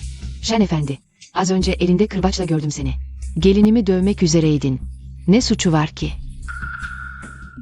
Hanımefendi bilmiyorsunuz. Bu çocuk evde şımarık ve inatçı büyüdü. Efendinin hasta olduğunu bile bile hava atıyordu. Az önce bana bir tokat attı. Efendi öfkesinden dolayı evin disiplinini uygulamak istedi. Shen efendinin haline bakılırsa hasta gibi görünmüyor.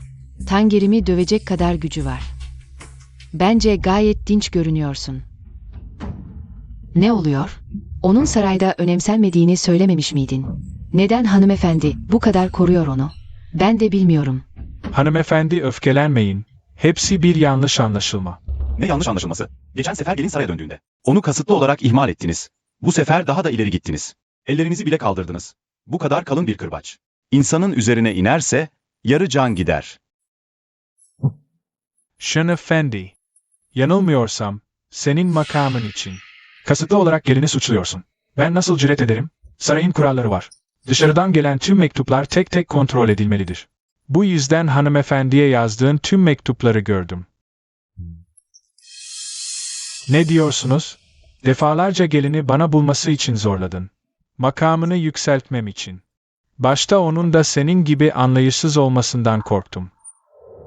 Ama şükür ki akıllı bir çocuk. Hiç mantıksız bir talep sunmadı. Ama sen, onu çağırıp sebepsiz yere cezalandırdın. Shen Efendi, neden hala terfi edemedin? Hiç mi aklın yok? Vasat olman bir yana. Gizlice rüşvet de aldın.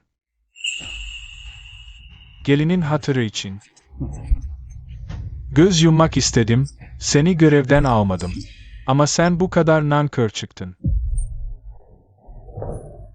Baba, eğer babam halka zulmediyorsa, lütfen benim hatırım için onu koruma. Ne yapılması gerekiyorsa yapın.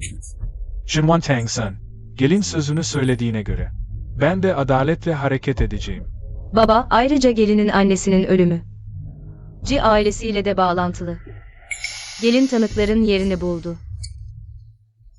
Gizlice adam gönderdi, tanıklar getirildiğinde. Lütfen adaleti sağlayın ve katilleri cezalandırın. Kabul ediyorum. Shen Wantang. Sen bizim Shen ailesinin kızısın. Nasıl bize böyle yaparsın? Kızım. Shen ailesi onu gerçekten aile olarak gördü mü? Annesi erken vefat etti. Senin gibi bir ana hanımın elinde yaşadı. Nasıl ezildiğini bilmiyorum. Hiçbir şey için mücadele etmemesi şaşırtıcı değil. Evde çok acı çektiği kesin. Bu yüzden hiçbir haksızlıktan şikayet etmiyor. Tanger gibi iyi bir çocuğu siz takdir etmiyorsunuz. Takdir edecek birileri mutlaka çıkacak. Bundan sonra sadece gelinim değil, aynı zamanda kızım olacaksın. Kim ona bir zarar verirse, ben ondan kat be kat fazlasını öderim. Anne, İyi çocuk, korkma. Akanda Ning Prensinnen Malikanesi var. Baban, ben ve veliaht, hepimiz senin arandayız. Ne oluyor? Ning Prensi'nin ailesi. Neden ona bu kadar iyi davranıyor? Önceden böyle değildi. Böyle değildi. Yine sen. Geçen sefer malikanede. Veliaht eşine saygısızlık eden sendin. Hala pişman olmadın mı? Veliaht, en sevdiğin Chuyanlo değil miydi? Hatta onun için ailenle bile kavga ettin. Şimdi neden Shenwan Tang'ı bu kadar önemsiyorsun? Bir daha Chuyanlo'nun adını ağzına alma. Bundan sonra onunla hiçbir bağım yok. Benim veliaht eşim. Sadece Shenwan Tang olacak. Aslında, prens ve ben, akrabaları görmeye gelmeyi düşünüyorduk. Ama görünen o ki, siz bunu hak etmiyorsunuz. Tang-er. Anneyle eve dön. Bundan sonra bu uğursuz yere gelmeyelim.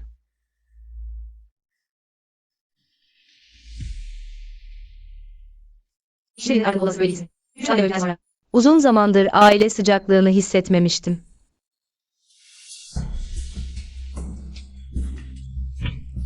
İkiniz de saçma sapan konuştunuz.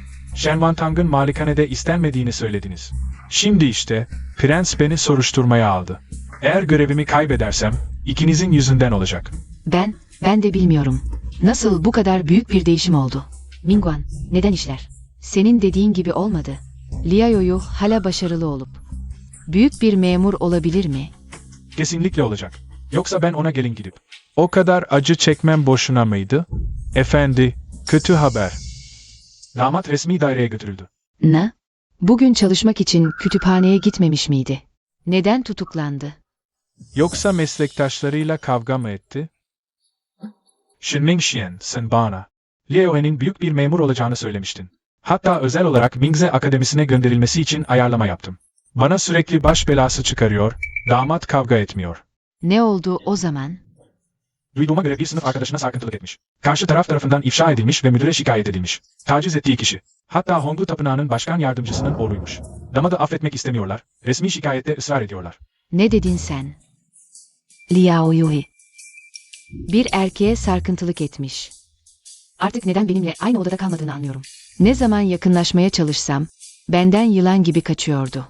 Merse. Xuan Er.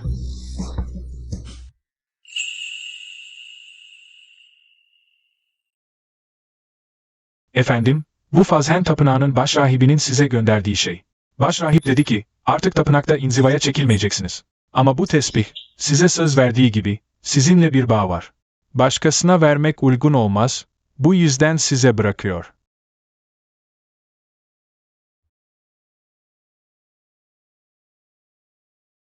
Başrahibin inceliği. Hep benim yüzümden bir ara keşiş olmak istedim. Sonra vazgeçtim, başrahibe zahmet verdim. Efendim, gerçekten değiştiniz. Her şeyde önce kendinizi sorguluyorsunuz. Bu kadar büyük bir zarar gördükten sonra. Eğer hala ders almazsam, çok aptal olurum. Biraz uykum var, biraz uyuyayım. Uyandığımda, prensesin yanına gideceğim, hala beni affetmedi. Şimdi çıkabilirsin. Peki.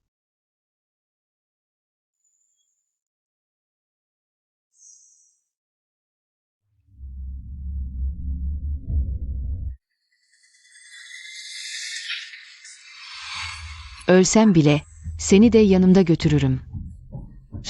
Shen Wantang. Bu hayatta beni yenmeyi hayal bile etme.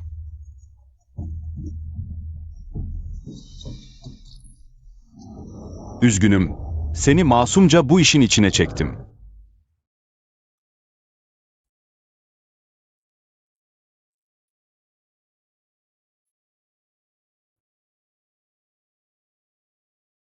Ömrümün sonuna kadar, tapınakta dua ederek senin ruhunu huzura kavuşturacağım.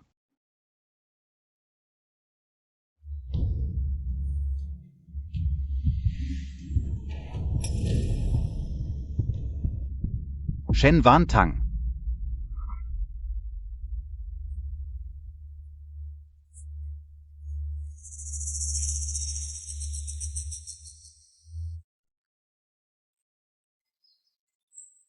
Prenses, duyduğuma göre, Shen Mingua'nın evlendiği o öğrenci Liao'yu, gücendirmemesi gereken birine sarkıntılık etmiş. Elleri kolları kırılarak resmi makamlara teslim edilmiş. Sınavlara girme hakkı bile elinden alınmış. Liao He'nin bu alışkanlığının bu kadar çabuk ortaya çıkacağını tahmin etmemiştim. Hatırlıyorum, Shen Minguan benimle evliliklerimizi değiştirmek istemişti. Kendi kazdığı kuyuya düştü diyebiliriz. Şimdi, efendi görevden alınıp soruşturmaya uğradı. Yıllar önceki kariye davası yeniden açıldı. Shen ailesi karıştı.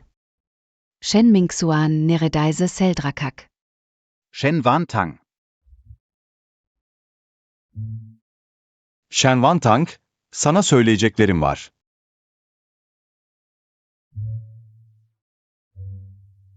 Bir rüya gördüm. Rüya mı? Prens, ne rüyası gördünüz acaba? Rüyamda evlendiğim kişi sen değildin. Aplan Shen Mingxuan D. Öyle mi? Ama o zamanlar ilişkimiz çok kötüydü. Chuyanluo beni kandırıyordu. Onun iyi biri olduğunu sanıyordum. Ablan benimle evlendikten sonra kıskançlık yüzünden Chuyanluo'yu öldürdü. Ona o kadar nefret duydum ki ona zehir verdim. Ama senin oradan geçtiğini bilmiyordum. O da seni öldürdü. Sonra ne oldu? Sonra senin ölümünden dolayı çok suçluluk duydum. Çünkü masumdun. Benim yüzümden öldün. O zamanlar keşiş olmuştum. Bileğimdeki tesbihi sana verdim.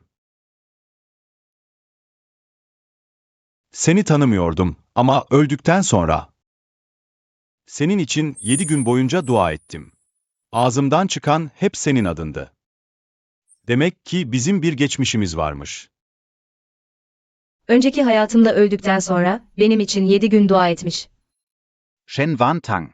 Bana inanmadığını biliyorum. Ama ablanın beni gördüğündeki halini hatırlayınca her şey çok gerçek gibi geliyor. Belki de o da yeniden doğmuş biri. Prens, sana inanmıyorum demiyorum. Sadece biraz şaşırdım. Acaba bu tesbih yüzünden mi? Önceki hayatımı hatırlıyorum. Hiç beklemiyordum. Böyle bir kaderimiz varmış. Keşke insanları tanıyabilseydim, seni bu kadar incitmezdim. Gerçekten çok kötüyüm. Belki de. Yeniden doğmamın sebebi sensindir. İyilik ve kötülük birbirini dengeledi. Seni affediyorum. Gerçekten mi? Beni affedecek misin? O zaman benimle olmaya devam edecek misin? Prens, sen soylu bir ailedensin ve ailenin tek çocuğusun. Biraz saf ve şımarık olman normal. Sana yalan söylemek istemiyorum, dürüst olacağım. Seni ailem gibi görüyorum. Ama sana aşık değilim. Prenses olarak seninle uyum içinde olmalıyım. Çocuklarımız olmalı ama içimde seni bir eş gibi sevemiyorum. Sana güvenemiyorum. Anlıyorum. Aşk bir anda olmaz. Eğer o gün tapınakta o tekir kediyi kurtaranın sen olduğunu bilmeseydim, belki ben de seni sevmezdim. Prens, o zaman nasıl emin olabilirsin ki sevdiğin kesinlikle benim? Belki de sevdiğin sadece o günkü rüzgardı. Ya da o günkü gün batımı, o günkü tekir kediydi. Somut bir ben değil. Yoksa beni tekrar gördüğünde neden kalbin çarpmadı? O zamanlar Chuyanlou'nun büyüsüne kapılmıştım. Bu yüzden seni fark etmedim. Prens, seni suçlamıyorum. Birini sevmek ya da sevmemek, hiçbirinin yanlış bir tarafı yok. O zaman hala bir şansım var mı? Eğer kendimi düzeltirsem, çaba gösterip daha olgun bir insan olursam. Beni tekrar düşünür müsün?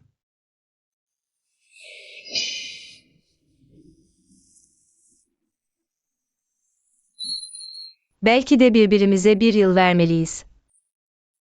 Eğer 1 yıl sonra prense karşı farklı duygular beslersem ve prens hala beni seviyorsa belki karı koca olarak yaşayabiliriz. Ama eğer 1 yıl sonra hala bir şey hissetmiyorsak yine de aile olabiliriz. Prens adına bu evi yönetirim. Prens başka eşler alıp çocuk sahibi olabilir, gerçek aşkını bulabilir. Ne dersin? İyice düşünmem lazım. Sana sonra cevap vereceğim.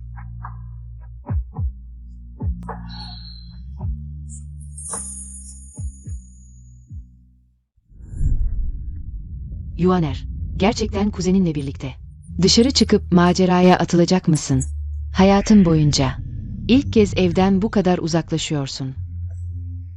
Anne, son günlerde kuzenimle uzun uzun konuştuk. Dışarıdaki dünyadan bahsettik ve bu yıllar boyunca kendimi küçük bir dünyaya hapsettiğimi fark ettim. Çok şey kaçırdım. Eskiden daha olgun değildim. Yaramaz bir çocuktum. Belki de dışarı çıkıp maceraya atılmak hızlıca büyümemi sağlar. Nadiren böyle bir hırs gösteriyor. Bırak denesin. Üstelik yanında Ziu var. Kesinlikle başına bir şey gelmez. Peki. Enişte, merak etme, Ziu kuzeni iyi bir şekilde koruyacak. Shen Wan Tang. 1 yıllık sözümüzü unutma. Prensin bu yolculuğu geniş gökyüzü ve engin denizlerle dolu olsun. Rüzgar binlerce kilometre essin. Gelecek bahar çiçekler açtığında. Tekrar görüşürüz.